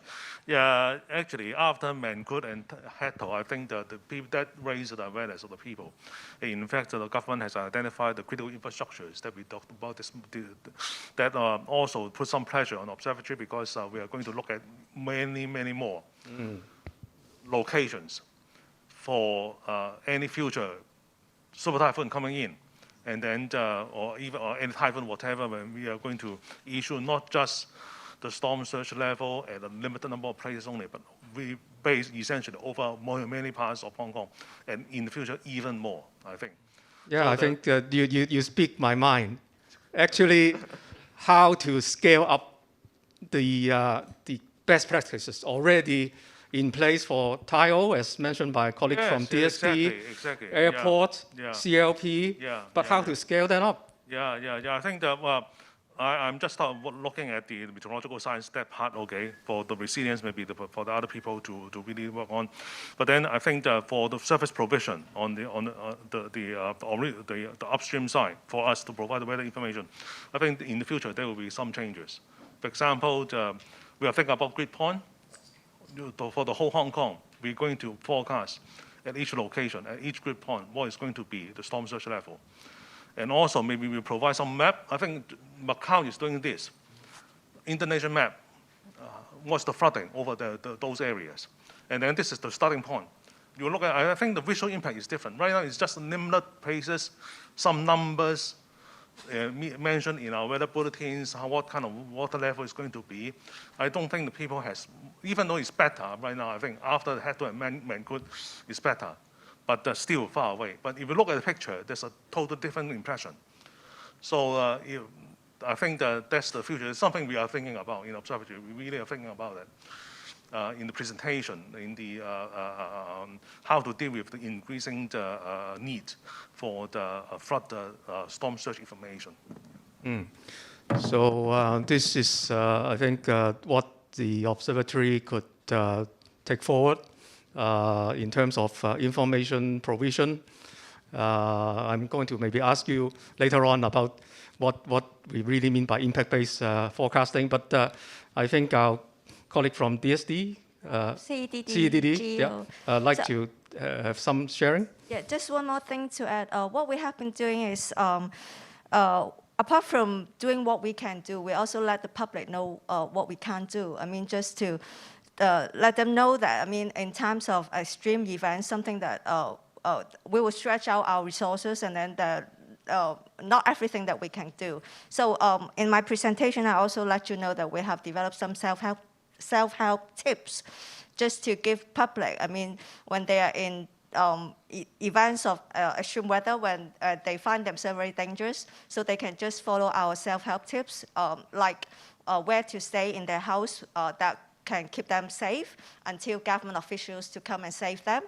And then in times of heavy rainfalls, a lot of tips that they can do in order to protect themselves that we have found in our previous experience that is very effective for public to save their own lives before government officials can reach them. So we have actually put in a lot of these self-help tips in our previous public education programs in the past few years, and they are actually very welcomed by the public. I mean, don't underestimate our public's reception to all these kind of information. They welcome our tips, and then they are willing to follow. I mean, to learn about how they can follow in times of extreme events. So I think it's important while we give them information on extreme weather, we also have to help them prepare the best so that they can also help themselves in the difficult events. Right, and thanks. And you remind me about a similar issue about the natural landslip due to heavy rain. And because it's much more than the man-made slope issue, especially when the rainfall is getting heavier and heavier. So anything on how to deal with the natural landslide problem? Also self-help? Not really.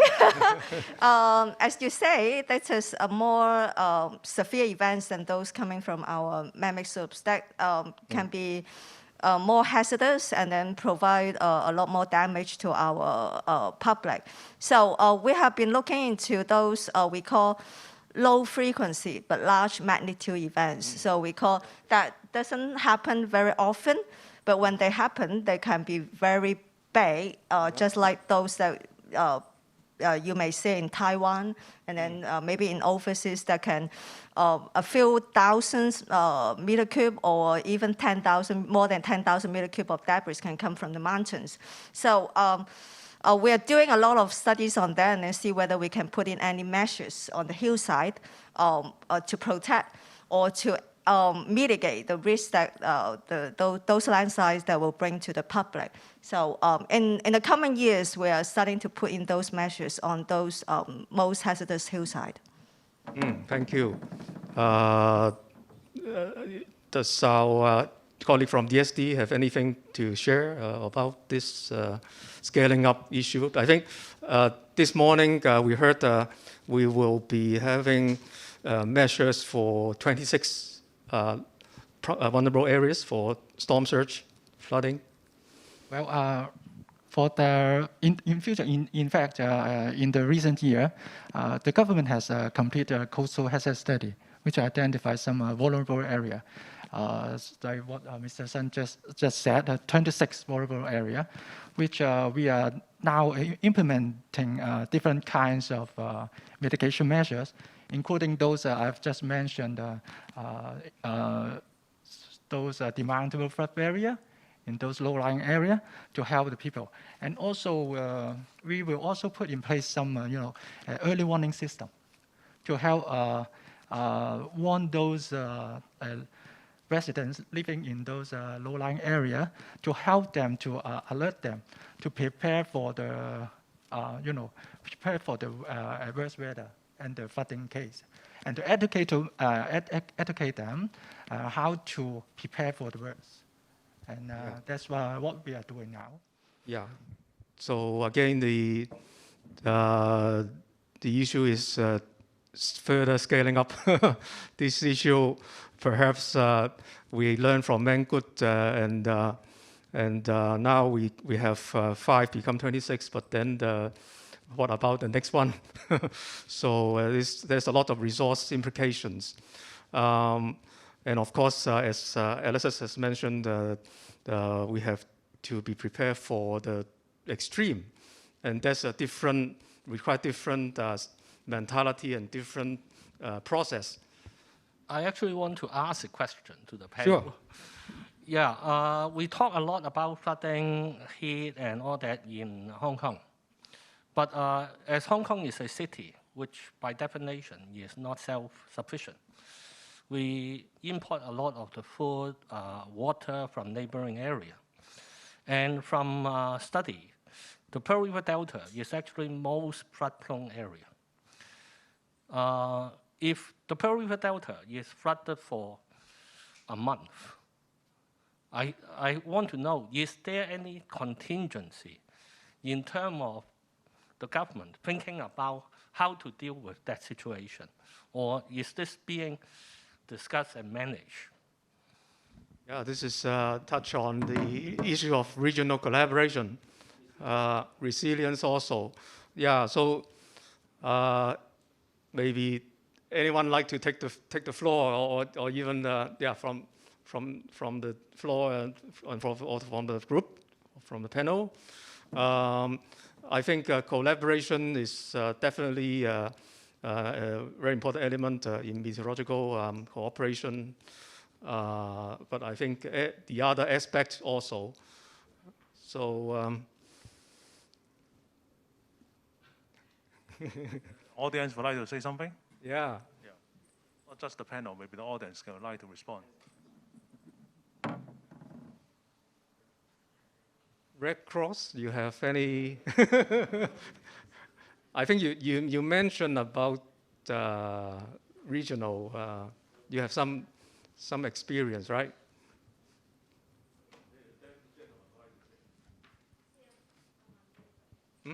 Oh, thanks. Right, okay, and Alexis raised a very good point. In fact, I suggest, I don't know whether the so-called, we have a high-level interdepartmental working group on now the new name, carbon neutrality and the climate change, chaired by the chief executive.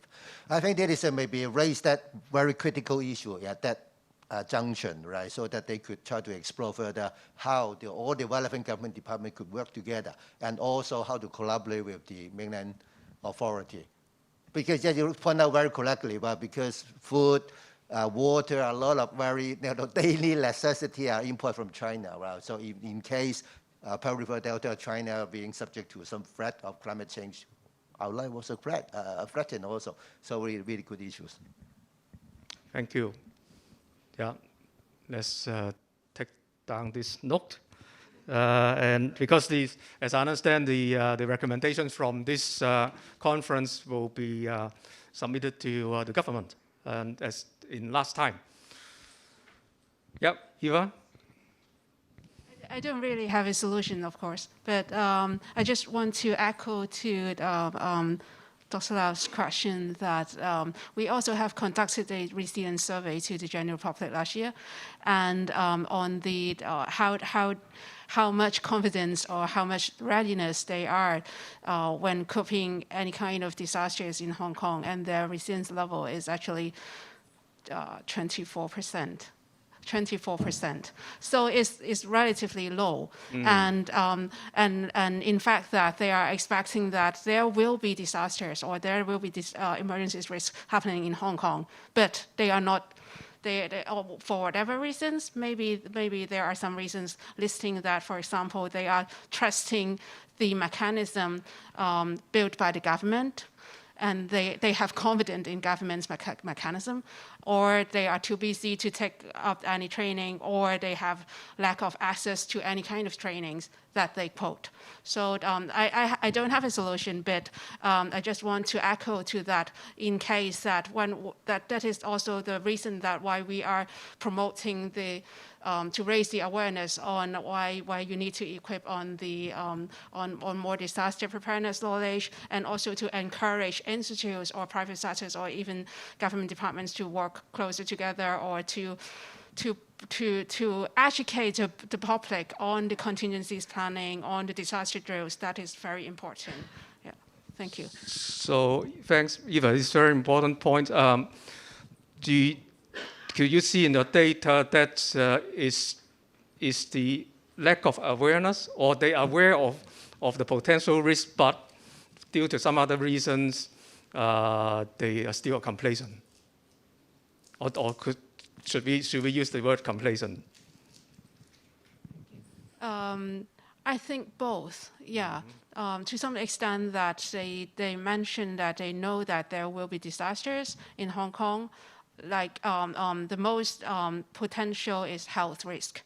But for other kind of risk, like other natural disasters or other technological disasters, or like shortage of water or power, they don't deem that is that frequently happen in Hong Kong. So I don't think they are really prepared for these kind of disaster risks.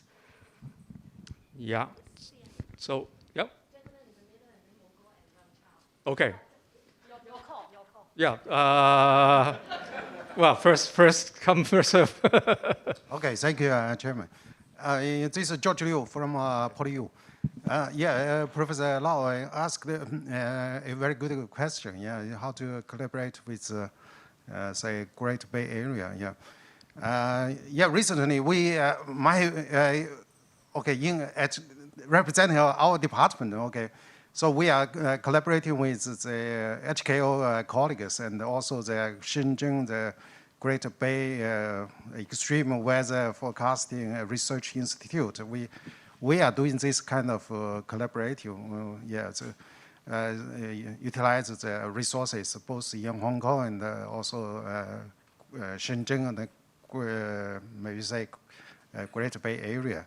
So that is very important. The extreme weather, the typhoon has a low boundary. Okay, hit Hong Kong, also hit the Great Bay Area. So the second is we also we are doing some work for the monitoring of the Hong Kong Macau Zhuhai Bridge. Okay, so that is also that is a very important infrastructure linking Hong Kong and Zhuhai, Macau, the big bridge. Okay, we are using our GPS technology. Okay, particularly to study the safety and the extreme typhoon impact, how to monitor the safety under extreme weather. So I totally agree with Professor Lau. That's very important to utilize the Great Bay Area, okay, to do the not only focus on Hong Kong, also the Great Bay Area. Okay, that is very important. Thank you, George. Yes, so we may have further dialogue between the academia and also maybe the other government departments. So we have Leung Mo asking the floor. Thank you, CM. I think Alexis make a very good point. So everyone agree with him, and in particular, I would like to suggest that a steering committee within HKSARG is probably not good enough. We should have a steering committee in the region, in Greater Pearl area and so on.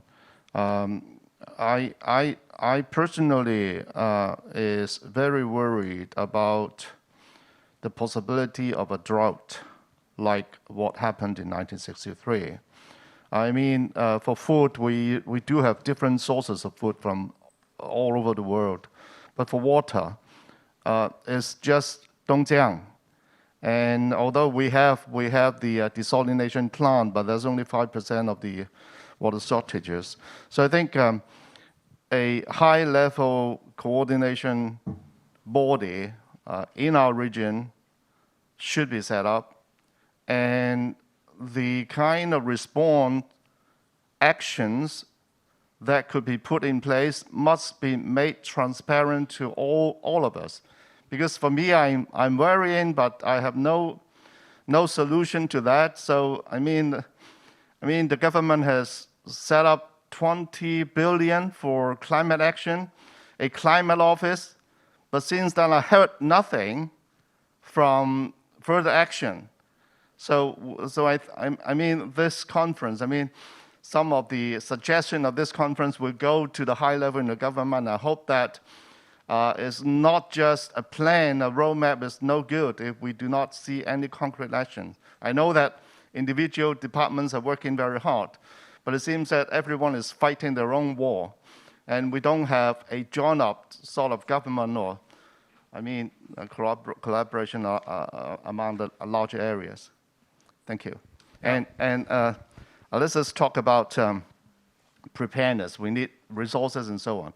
Coincidentally, Bill Gates also talked about a team for COVID-19 after COVID-19 breakup. It's called a CHEUNG, which is a body of scientists and experts to look for possible outbreak of epidemics. And that requires resources. And I think we need something like this for climate change as well. For example, we have in the government, we have the EMSC, the Emergency Monitoring Control Center, but it doesn't, it's very low profile.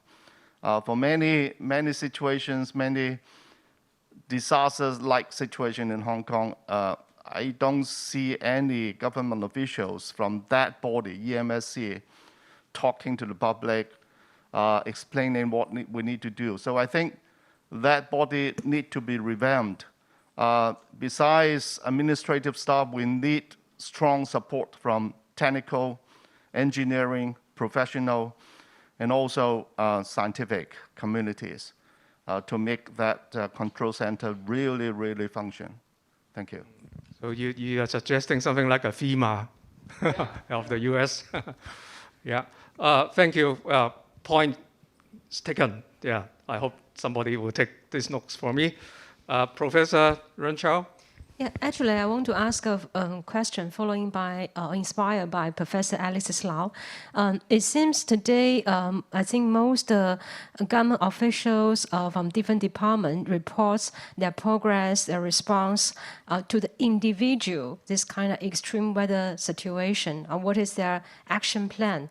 But like the latest IPCC AR6, we are calling for the compound extreme or multiple this kind of extreme weather conditions. So that kind of worrying us, are we ready for this kind of multiple disaster situation? And this kind of situation actually is happening. A few years ago, we have this kind of extreme hot situation, but also drought situation together.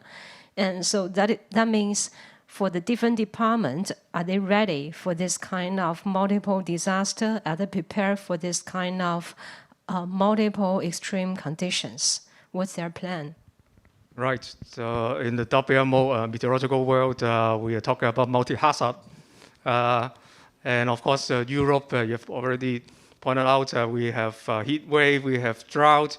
Because of the lack of water, the nuclear power station doesn't have enough cooling water, and also affect the transportation through the rivers, so, and then also forest fire, and the list goes on. So are we prepared? we have nodding heads. PW, you want to say something? No, I'm not nodding heads. I should say that we are always not enough resources, and then that really happened. Actually, maybe not many people know about that. Actually, this year we have a case of severe thunderstorms. Actually, that's causing the flip over of the I don't know, the small boat, and then killing some people. But we can have earthquake and tsunami at the same time. That can happen. Even though the tsunami, of course, is not affecting Hong Kong, it's tsunami elsewhere, but we're also responsible for issuing the alert information for that. And then, at the same time, there's locally, people felt the earthquake. And then, at that time, the forecasting office, basically, you can imagine, everybody is occupied. And then already we have strengthened the manpower, but still, in order to cope with the surge of the requirement of service, that's something really challenging for us. And then that kind of thing can happen. Multiple events. Who knows? Maybe the nuclear power plant can have a release at the same time. And then basically we are under just that number of people. And then, well, that's exactly the case. And therefore, we try to make the case, and then we look at tomorrow, maybe it can be better in terms of resources.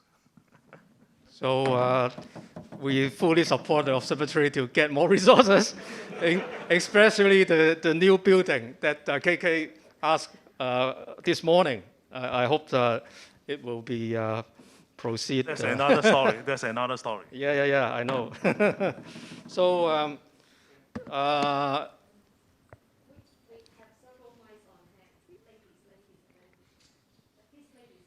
okay.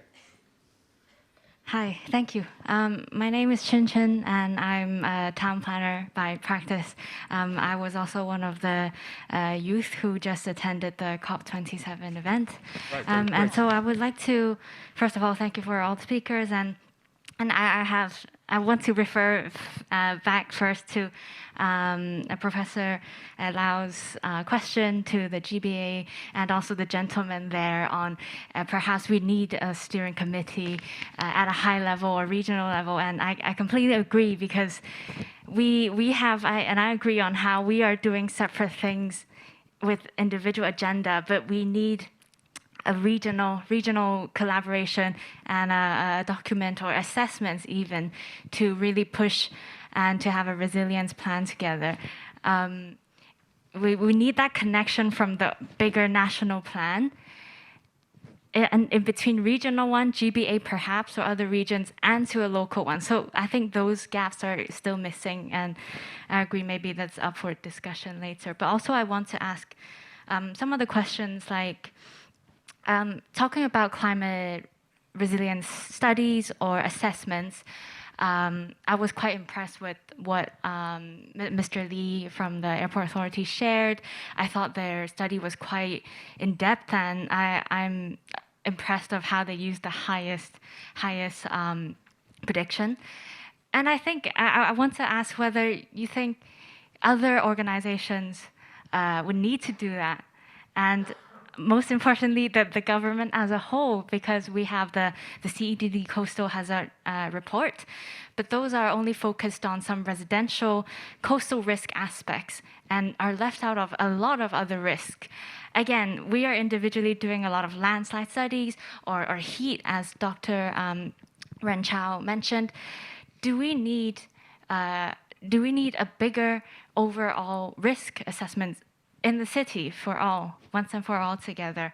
And lastly, I'd like to ask maybe the Mr. Chan of Hong Kong Observatory side, in terms of weather forecasting for all of this goes back to Group 2's discussion on extreme heat affecting vulnerable groups.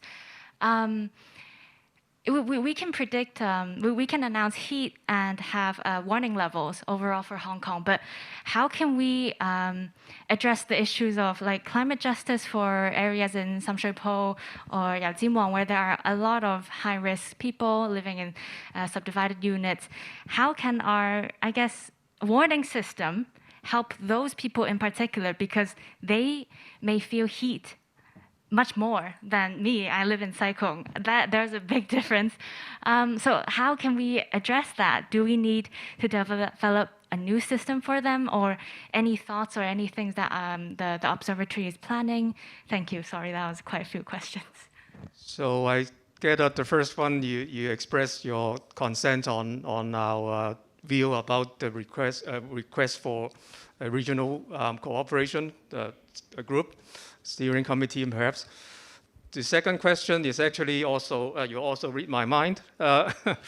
So right now, I think we heard from CLP and Airport Authority that they are planning for the worst. RCP 8.5 in the AR5 language, and also similar for Airport Authority. But we also heard other departments are planning about using the mean levels, perhaps using the intermediate scenarios. So I'd like to address this to our government departments. Of course, I think we can also discuss whether or not we should use the same threshold for all applications. CLP and airport air quality, of course, they are critical infrastructures. But do we need to use the same threshold for everything? This is also a question I want to ask. Anyone like to take the floor first? Yeah, sure. Peter. Yeah, I think in our case, basically, I think doing assessment is one issue, and then how to handle the predicted situation is another issue. I mean, of course, we want to understand what we are facing in terms of even including the very unlikely scenario like the RCP X.5 or even the X++ scenario. But knowing the consequence, then we need to address how we're going to mitigate or adaptation measures for different scenarios. Say, for example, if we see flooding associated with a very unlikely scenario, actually we can do it by different means, either by design. We design good enough so that it can survive the flooding situation, or we can do the adaptation measures, contingency planning, emergency procedure. I mean, different type of measure that we can consider. So I think doing assessment is only to give us more information for us to consider the subsequent follow-up actions. So I'm not saying that during the extreme scenario, then we design to the extreme scenario. I think this is something that everyone needs to have a better understanding. Yeah. Thank you. Anyone on the stage? Oh, okay. Thank you. I'm Chloe. I'm actually a student here. And my question is just directed to our Eric Chung from CLP. So thank you for sharing about the initiatives that CLP is doing to secure the infrastructure to transmit electricity. So regarding weather extremes, so this year in Hong Kong, there's been around 50 very hot days. So I bet people are consuming more electricity for like aircon and cooling services. And this behavior is probably difficult to change, even though you want to like shift the peak. So from the supply side, what measures does CLP have to ensure reliable, affordable, and a sufficient supply of electricity? Yeah, on the supply, I think Eric mentioned about planning on 45 degrees now. So presumably includes the supply side? Yeah, in fact, I mean, I mentioned in my presentation earlier that on one hand, of course, I mean, we need to forecast, I mean, what will be the likely power demand in the coming years so that our system will be able to cope with that, even though during those hot days. But I also mentioned about, I mean, our collaboration with the Hong Kong Observatory, because you're not going to build a system which will only need to cater for 1 day of hot weather, because that's not cost effective. So that's why if we are able to have highly accurate prediction, before that so-called peak power demand happens, we can trigger the so-called peak demand management system or scheme, where we invite our customers to save their energy consumption by giving out some financial incentive, meaning that if they are able to reduce their energy consumption during the so-called peak period, normally from 6 o'clock in the evening till 10 o'clock in the evening, now we are getting the smart meters. It will be far easier for them to monitor how they are using their energy. If they are able to reduce their energy consumption in return, they are getting some financial incentive. And at the same time, it's able to diffuse the heat stress time bomb on our system. I think that's the way that we manage our system. But in the longer term, as we all know, I mean, on one hand, we need to decarbonize our energy source, and at the same time, we also need the support from the end users to gradually trying to see how they are able to optimize their energy consumption to a meaningful level.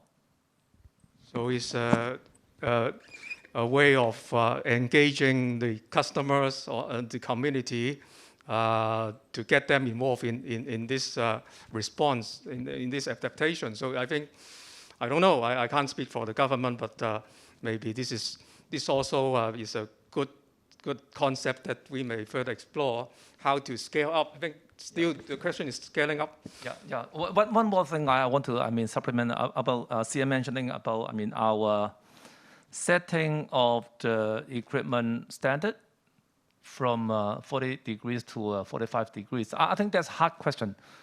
You can imagine, for example, if you anticipate in the coming 5 years, the temperature is going to rise.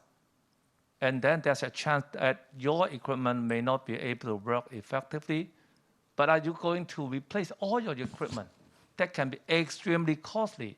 So that's why dating back to 2007, we at that time anticipated the temperature is going to rise in the coming 10, 20, or 30 years. So we started to set a higher standard, which we not have a need at that time. But over time, in the coming 10, 20 years, gradually when we are replacing or upgrading our assets, we would be better able to withstand the so-called high temperature in the future. Yep, thank you. So I'm very about the time because we still have another group. But I think one of the questions raised about young time planner is about the Tong Fong, the subdivided flats situation. What triggers me is whether or not we have sufficient data to have a better idea about the situation. Professor REN Chao has mentioned the modeling study and identified the hotspots, vulnerable areas, and also the vulnerable groups. But do we have enough data right now to address this question? I know observatory has microclimate stations, which also reflect a big range of temperatures, especially in the hot situation. Do we have enough? I'd like to address this question to our panel. Of course, we would like to have more. Yeah, definitely. What data would enable you? We have to balance the resources, and we are setting up the microclimate stations in Tsim Sha Tsui and then East Kowloon and also CUHK, and hopefully we can expand that further into the Hong Kong Island and some other places, and then so that we are getting even more temperature data, and hopefully wind data. Wind data, I think, is more difficult, and maybe solar radiation, and then let's get it, keep the momentum, and then get it bit by bit, and then we can have a better coverage. But what other data, not just meteorological data, do you need other data for your impact-based surface? Of course, and then we talk about that during lunch, and then yes, and then looks like it's possible to get some of the medical simplified medical records, and then we are going to look for that. Okay, so we have one more. Anyone? And two more. That's. Yeah. After George, yeah. Okay. Nice to meet you. I'm Eun-soon Im at HKUST. I would like to talk about a little bit how Hong Kong Observatory and academia work together in terms of improving the reliability of future climate projections. Today I learned a lot. The all department in Hong Kong government work very hard to fight climate change, and all their risk assessment results are based on future climate projections from Hong Kong Observatory. But in academia also there are some scientists who are working on climate modeling to produce future climate information. Even under the same emission scenario like SSP5, if we apply different model and different method, then we can get the different future climate data sets. So I was just wondering if Hong Kong Observatory is willing to compile some other information from the academia, then I think we can improve some reliability of the future climate information. Simply, I just want to know, how do you think can we find some synergy between the academia and Hong Kong Observatory in terms of the future climate projections? Thank you. Observatory. Yes, I think, of course, the cooperation with academia is always welcome. And then, in fact, there are lots of cooperations going on. And the climate modeling is difficult. I think that this morning, the Secretary General of WMO has mentioned about the high resolutions climate modeling. And that's to be done by the major centers. And for HKO, which is appraised regional or local meteorological service, and we just focus on this part of the world. And then we may do some downscaling, and then with a higher resolution. But still, the most important thing is we have to get the boundary condition right.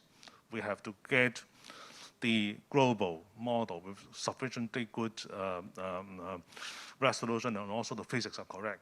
And then we can downscale that and then look at the situation in Hong Kong. So that one, we still wait for that.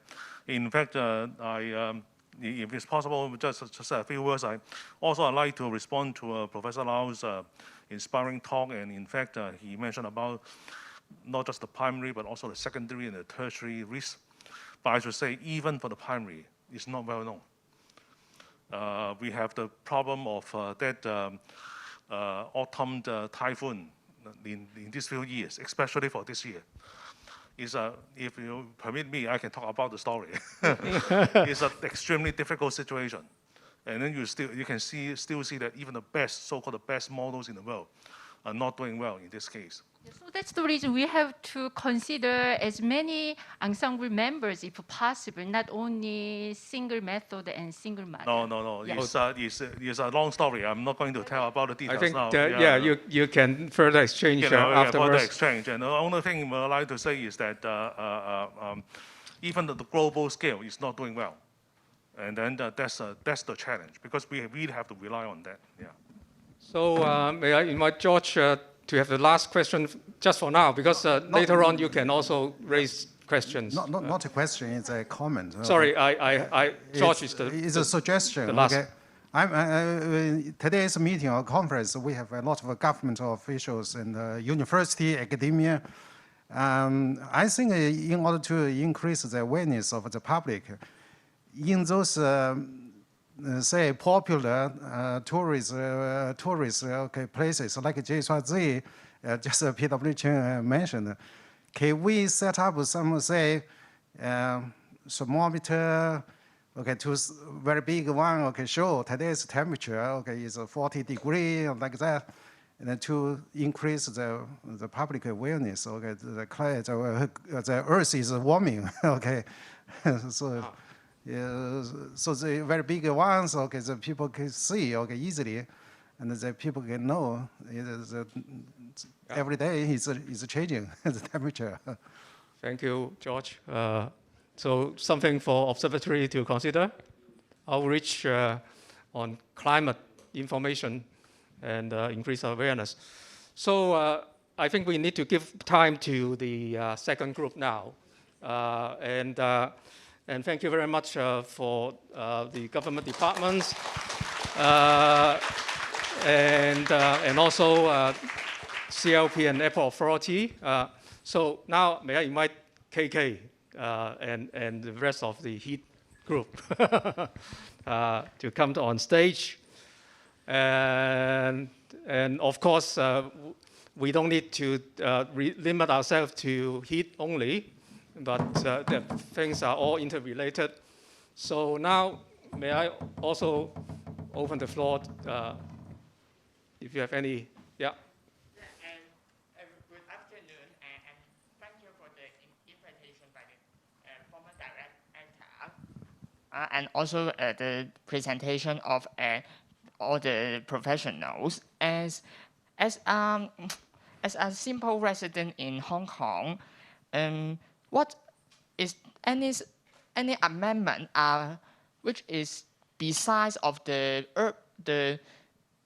different planning of the ventilation can also be cool. It can also enhance the cooling in Hong Kong, or maybe just to minimize the warming of Hong Kong, such as some infrastructure, maybe some transportation or manufacturing, some other stuff instead of the planning of the tall buildings. Can it also be enhanced to the cooling of Hong Kong? So in other words, not for KK, not planning. What else? Any other non-planning approaches? Yeah, I think there's a lot.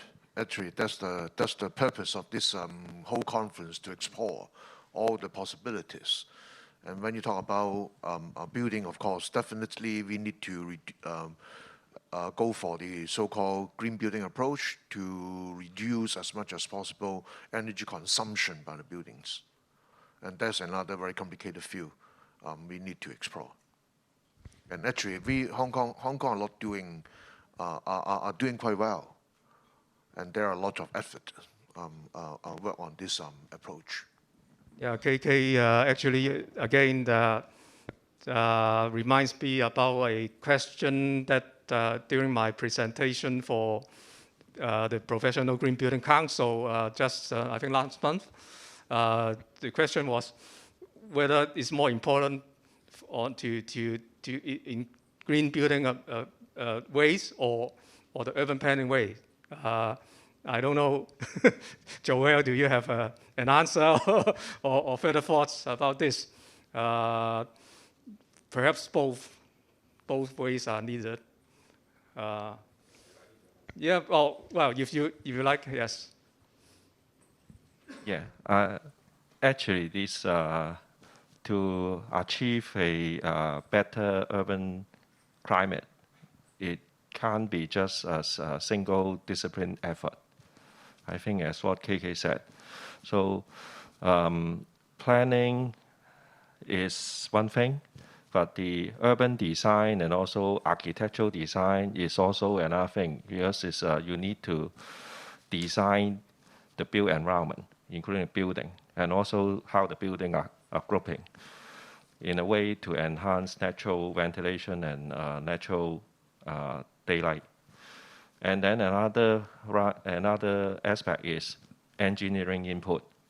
Engineers also play a very important role, how they can use technology to help to enhance the ventilation and cool down the building. Cool down the building in a way that it won't generate a lot of heat to the city environment. Because all this, when you cool down the building, actually you will generate heat and dissipate into the city environment.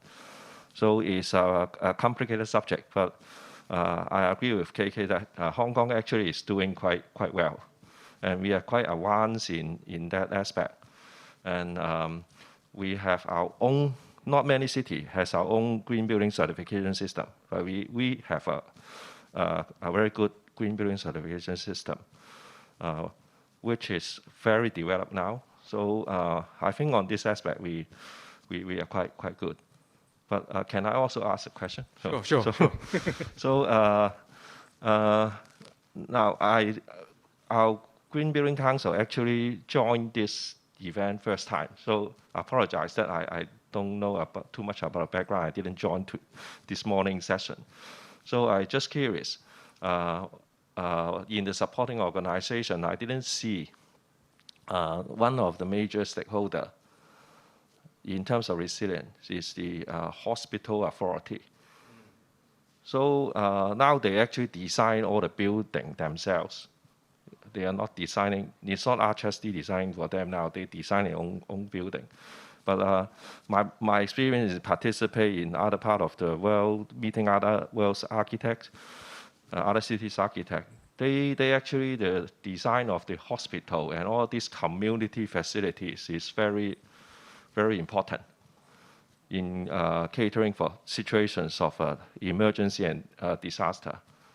And how to turn the facilities, for example, even just a car park, in case of emergency, it can be turned into an emergency hospital easily if you have the infrastructure. So this is my question is,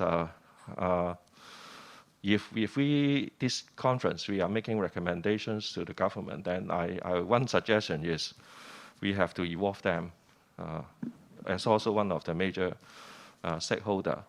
And if we go further beyond, actually, all the community building, they are also very important.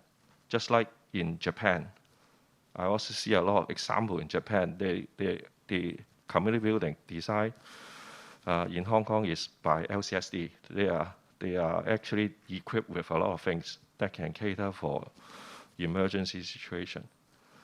So I don't know whether it's related to either. So is you mentioned we are not prepared. I think Joel's question raised, and actually that's another field. Yeah. May not be the theme of this workshop, but I would like to respond to that. I think this is very important that the community buildings or the public or the government's buildings can or should have another function. That when we have disasters, that these buildings can provide some sort of services. One example is that, for example, when we have COVID, we need to have the testing centers, and suddenly they found that some of the indoor games halls do not have the sufficient power supply, to support all these testing facilities, and they need to upgrade it, and that spans a week. So probably there may be a case that the government review the design standard for this sort of civilian buildings to enable them, to become some sort of rescue centers, emergency centers to serve the community. I think that's another point that you may put down in your report. But actually, I would like to raise a question about the mortality rate and the death and the heat lights. I don't know whether the statistics has differentiate, the district that this death in the heat nights occur, and the income level of the victims, because we know that even in some of the subdivided flats they do have air conditionings, and how much this sort of air conditioning facilities would help in reduce the mortality rate, or for those victims, maybe they are too poor to have this sort of facilities, or even they have it because of their physical conditions, then that may not be helpful. Maybe I try to answer this question first. So if you refer to our Hong Kong risk map, this study, in that study we're considering the socio-economic status.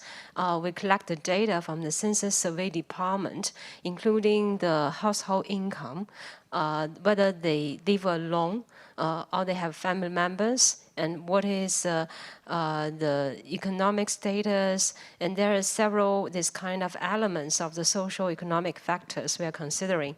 And also we're running the principal component analysis to identify those critical socio-economic factors. So this is a way we're considering the heat vulnerability in our study. Apart from that, we also have collaboration with the public health researchers from the Chinese University Hong Kong. So they collect the health data from the hospital authority. According to that data, we can identify what kind of disease for this kind of patient. And for example, like the cardio failure or its kidney or its other issues. And according to that, we also can see what is a cause and what is a death, and whether they really dead because of the heat issues. And apart from that, we work together to identify the urban climate situation. And one of our recent study, we can confirm that if people live in this kind of high temperature area, i.e. the hotspot area, and the death rate issues doubling for those moderate or lower this kind of temperature area. So that is very scaring facts. And so that is why later we provide this kind of recommendations. We suggest our government need to considering to have this kind of tailor-made heat wave warning system. And also at different district level, because from our risk map, we notice there is this kind of heat variation situation. Not every district experience the same risk level. They experience the same heat hazard situations. So that is why at district level, we need to make sure this kind of action plan, the prevention plan is ready, and people need to be informed this kind of situation. That is also why we have a very big research grant supported by Hong Kong Research Grant Counselor, which is called Research Impact Fund, i.e. we not only produce scientific papers, but more important, we need to make knowledge transfer and make sure those results really change the community, impact the policy, and also change the designing guidelines. And we have collaboration with Hong Kong GBC right now, create design guidelines, updating those building codes, etc. And apart from that, we also have collaboration with HSD. And there's an internal document. We talk about how to evaluate extreme weather conditions on the local government infrastructure. And we provide suggestions saying that we need to updating the building code. And I think Mr. Peter Lee already showing us like the London airport, that suddenly because of the extreme hot weather situation, the runway, the pavement is cracked, right?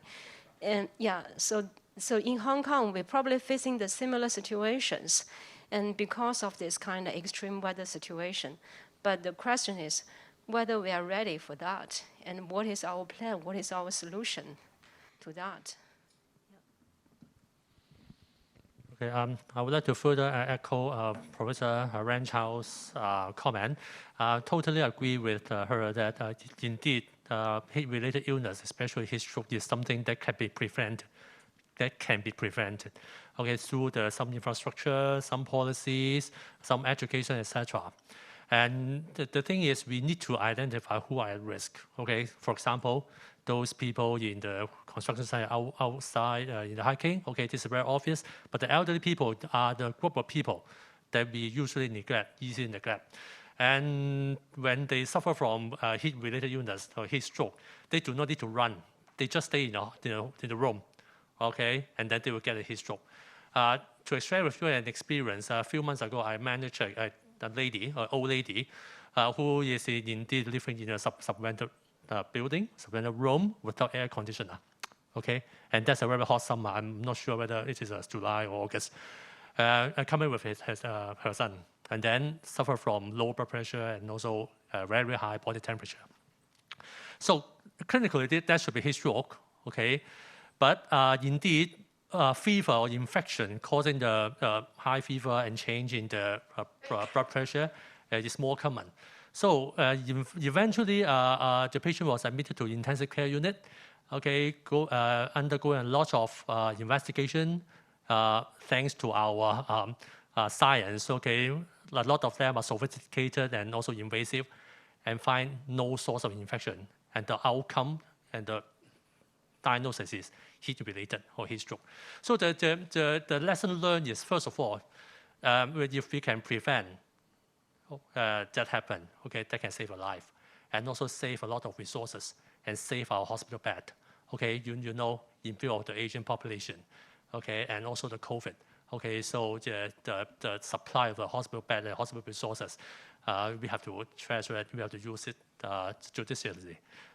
So we have to prevent it, do a lot of things to identify the high-risk group. Thank you, Dr. Wang. Yeah, George? Yeah, sorry, George again, okay.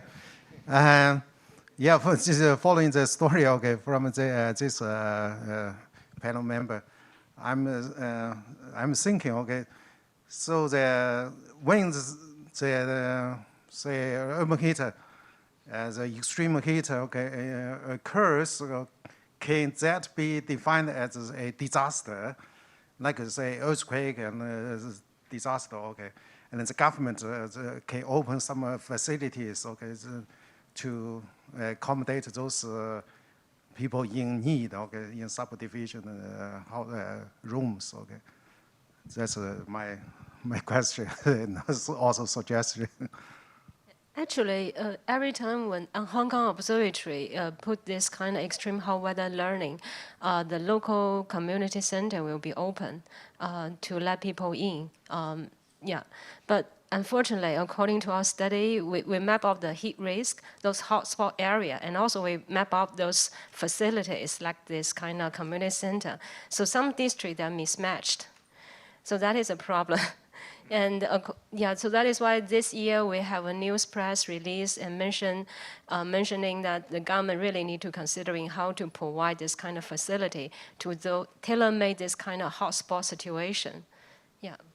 Yeah, clearly there are some mismatches, but also I think it's also a question of mobility, because some of the vulnerable groups are actually not that mobile.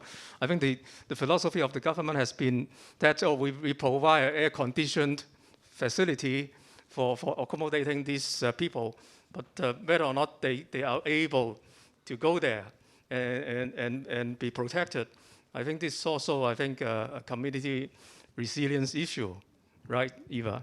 Maybe probably I can echo a little bit of the issue. When people used to stay in some common areas that with cooling systems. For example, they stay in McDonald's 24 hours. But that is one of the solutions, really, for some of the vulnerable groups. And also some of the other public facilities, say, for example, public libraries. They also, some of the families, they also go over there, maybe after school or so. But during COVID, it really affects the choices that are available to these people, and they have to stay at home and without any air conditioning, and their houses has no window, or even with window, they are not going to open it because of the very bad health or hygiene when they open the windows. So we can imagine that how bad the situation that they are really experiencing with the extreme weathers in Hong Kong, and when their living conditions are really in need. And so that is why we are also promoting the public education to like preventing some of the like heat prevention that can really, some of the actions that can be really taken beforehand to prevent until it is fatal. And those actions are not really something complicated at all. And it's just like raising their education or the knowledge in how to deal with it. And we also encourage the private sectors or institutes to, or any like social services that they can offer whatever help they can. For example, during very hot weather, just open the buildings. So for people that they can enter with least checking. Like for example, during this summer, our headquarters, we open our lobby to and put on the signage and to encourage the public to just come in and sit for the air conditioning. So I think it is something really we can do, really maybe small steps, and to alleviate the suffering. But of course, we are also concerning, and we are also hoping there are more collaborations between the officials. But before that, maybe other community networks or stakeholders, we can also do our own. Yeah. Yep. Everyone can play a part. So we have row first. So I'd like to ask about like existing buildings. So we've heard about like urban planning and like green buildings for the future, but what about households and existing buildings that are like in the hotspots in Hong Kong? Aside from like humanitarian efforts, like is there anything we can do about the building infrastructure itself to reduce the heat stress on the households?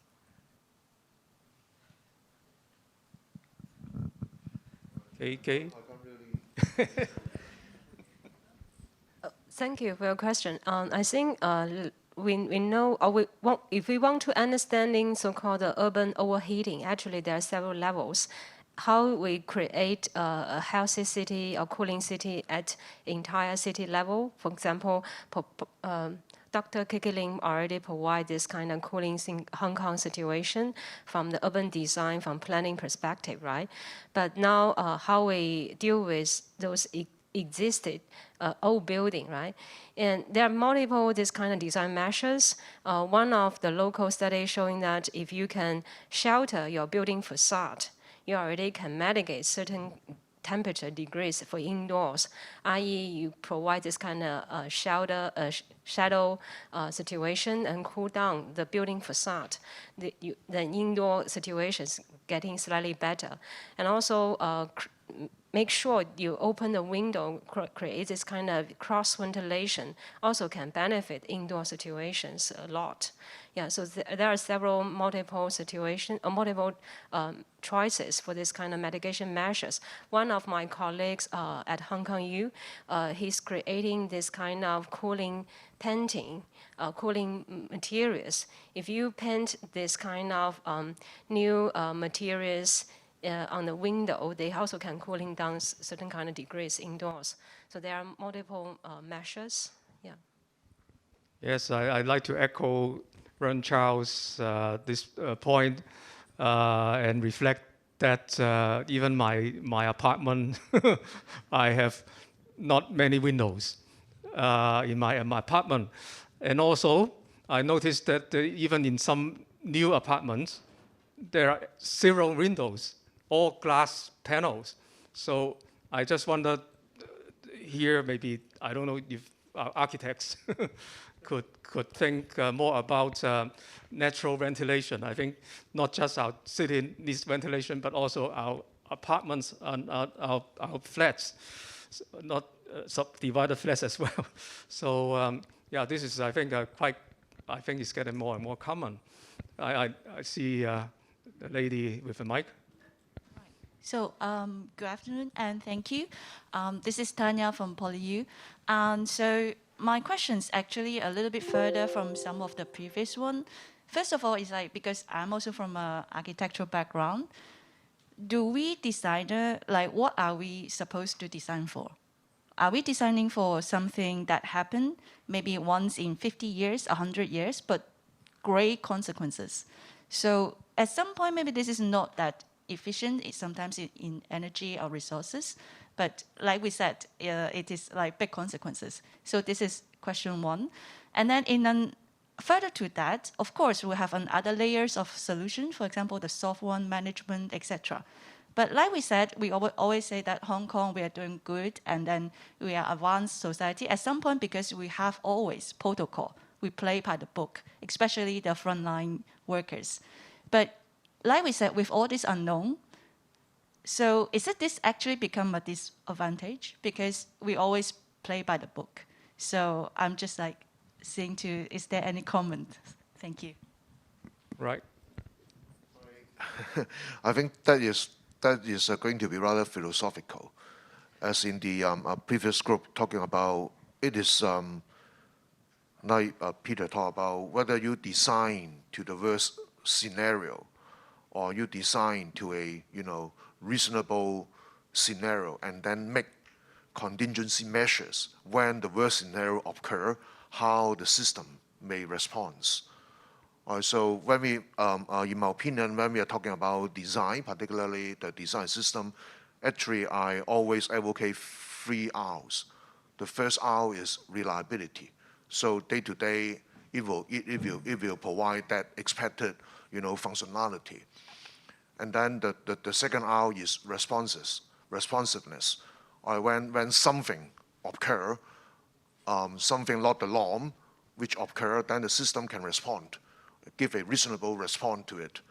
And then the third R is resilient. When that response may not be able to meet the problem, and there may be some sort of collapse of the system, then the system can quickly rebound, to his normality. So I think this is a 3 R, and these 3 R actually they are interrelated. They are a matter of trade-off.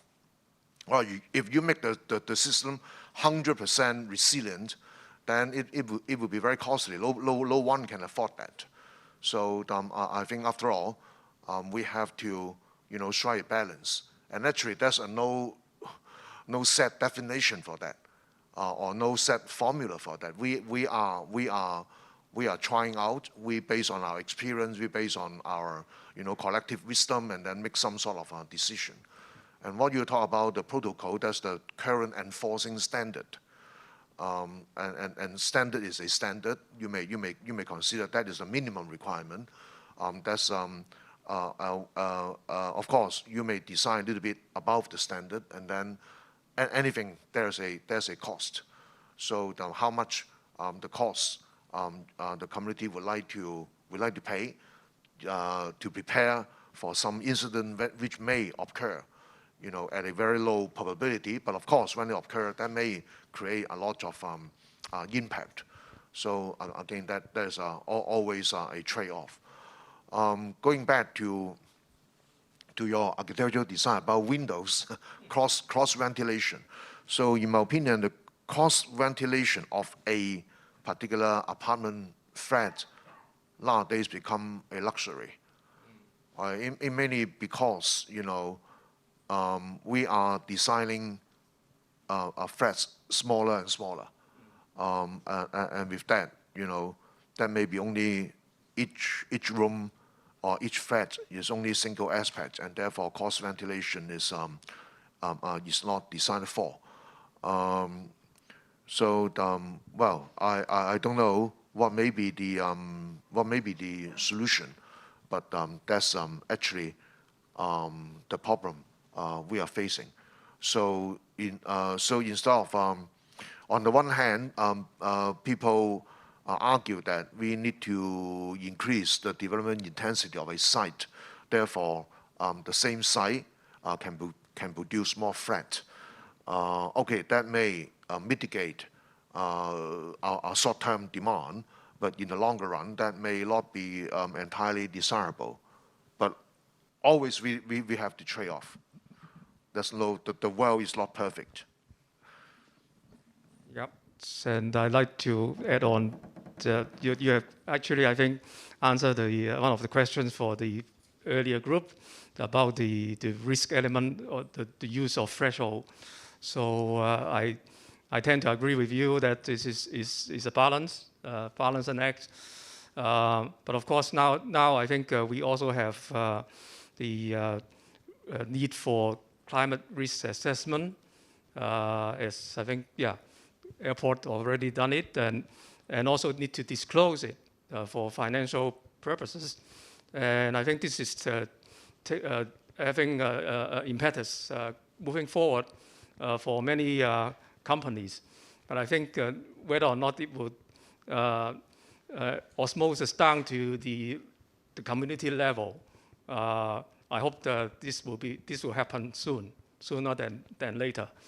But everyone has their own risk appetite, right? But it needs to have the awareness at the same time. So I think we all sitting here, I think we have the power and the connections to reach out and explain to people, and also increase the awareness to this issue and threat. But now I think the time is 4:45, and maybe we will have two to three more before we close this session. So my question is real quick. So as far as I know, that the heat-related illness is not included in the occupational disease. But I think it's the most effective way to protect outdoor workers from overheat weathers. So I wonder what are the obstacles from to adding it to the occupational disease. But to my understanding, it might be because the heat-related illness is hard to identify, and it has different symptoms. And so I wonder if it can be a classification for the heat-related illnesses, like for the Hong Kong Observatory, for the heat index to indicate whether the situation is suitable for outdoor workers to work outside. So maybe there can be a classification or some kind of rating for the heat illness, so that they can be added as a reference to protect the outdoor workers. So health. Yes, I think technology is being used to help a little bit. For example, the construction, the Construction Industry Council has been, providing a fund to encourage the construction site operators to use more technology to help. For example, they have already developed a intelligent hamlet, so when the workers wear, there's some sort of sensor in that equipment. So first of all, we can locate where the worker is. So if he walk to some sort of a very close dangerous area, then there will be a signal transmit to the worker to warn him.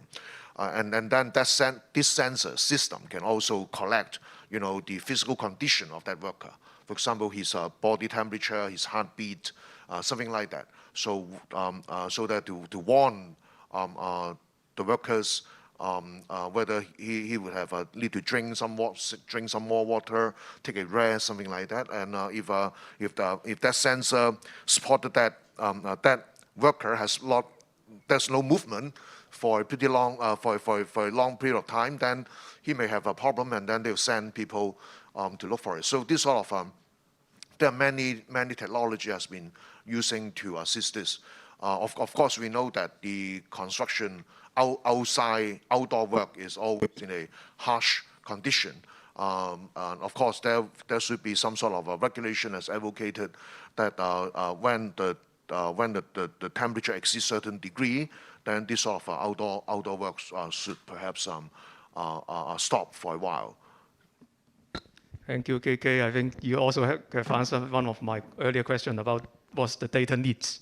And that's exactly, I think, we should work towards. Joel? Yeah. Since this is a conference, so I think we can suggest certain maybe solution. Recommendations, for existing building, I think now the subdivided flat issue basically is something that shouldn't be happen, because the flat actually doesn't design for such subdivision. So I don't have an answer to change those subdivided flat into something that will live comfortable. So, but because the government actually is now going to do a lot of transitional housing and also those 簡約公屋. So So it is I think whether we can have a mechanism that we can give priority to those people living in subdivided flat that has serious environmental problem. For example, kind of measurement of their living environment, if it's terrible in terms of temperature, then those guys actually could have a priority of getting into those whatever 簡約公屋或者 because now the NGO actually has a selection criteria, but they decide the selection criteria, but probably they don't have this sort of criteria in mind. But maybe those community service organizations can help to do this sort of whatever survey or data that helps the NGO to pick the right guy. That I don't think there are any solution to that unless we just increase the speed to let them go into proper living environment and then just thin out the density of the flat. So if those environment is really terrible, I don't know whether the buildings department can actually enforce, because it's supposed to be illegal. So because it's a conference, I guess we can suggest government can take action to try to reduce the density of those flats, because basically the landlord is doing something illegal. For the new building, for those new districts, I agree with KK that of strategy. Because the increasing density, now the problem is sometimes it's the building height, make the design very difficult to produce something that can have natural ventilation, because we have to provide a certain amount of number of flats.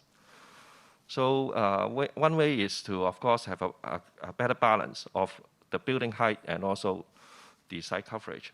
Then to also mandate the developer to do something that has cross ventilation. So this is something I think in the conference we can ask for that. And in particular in those new planned districts, such as CHEUNG area 137 or Northern Metropolis. And another thing is, as I said, the heating of the city environment actually come from the air condition. So we can also suggest is a good example is Kaidang. Because of the proximity to this seafront, they use district seawater cooling. So it helps substantially to reduce the heat dissipate into the city. So I think we can also mandate, ask the government to, for the new planned district, that this should be something basic for all the development to plug in to something that would reduce the amount of heat stress to the city. Thank you. Thank you very much. That's really useful. And one thing that I will do after closing this session is to approach those active speakers for your inputs into the report. So hope you don't mind to help us to formulate a good set of recommendations to everyone, including the government.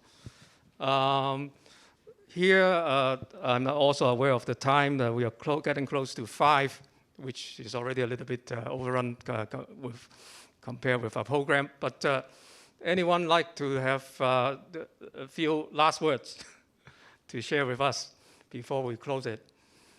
Something that you really want to say but haven't got the chance?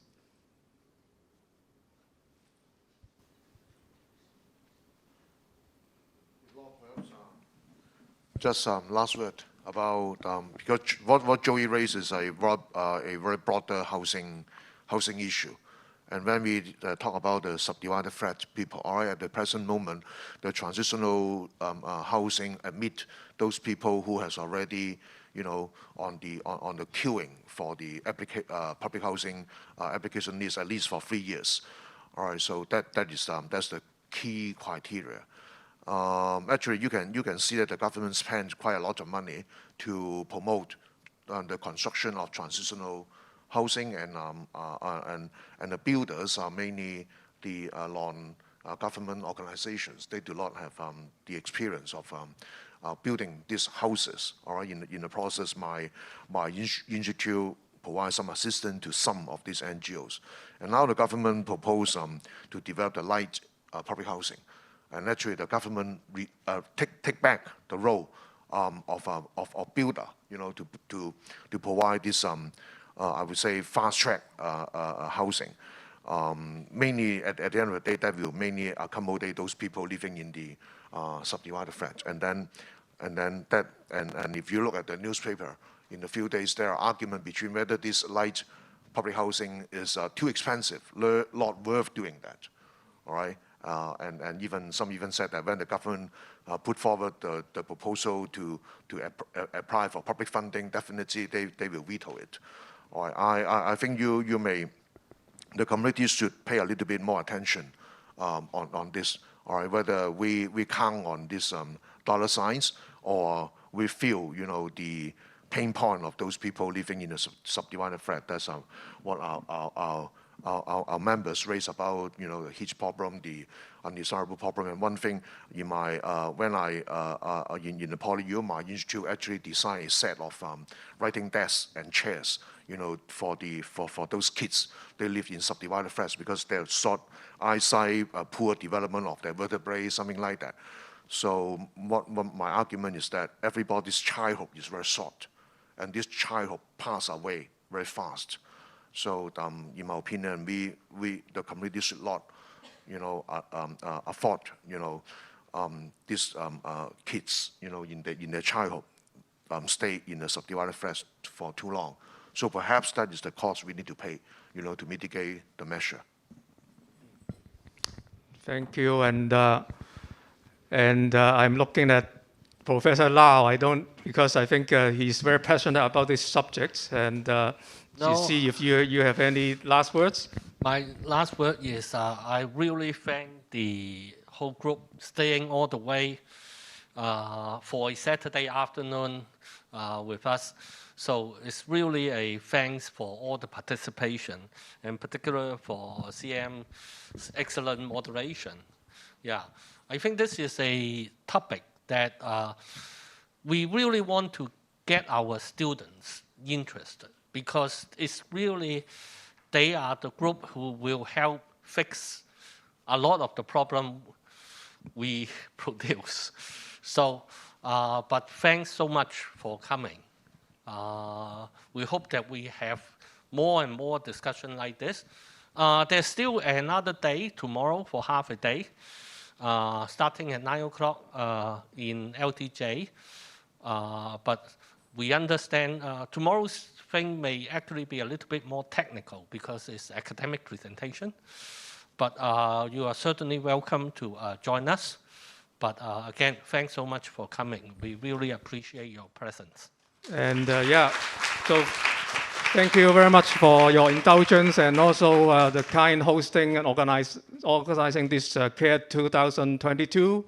And although it's not the end of the whole thing, but I hope that this will be, there will be very soon again another CARE conference for us to get together and review progress and make new recommendations. Thanks again, and good luck, and everyone. Thank you.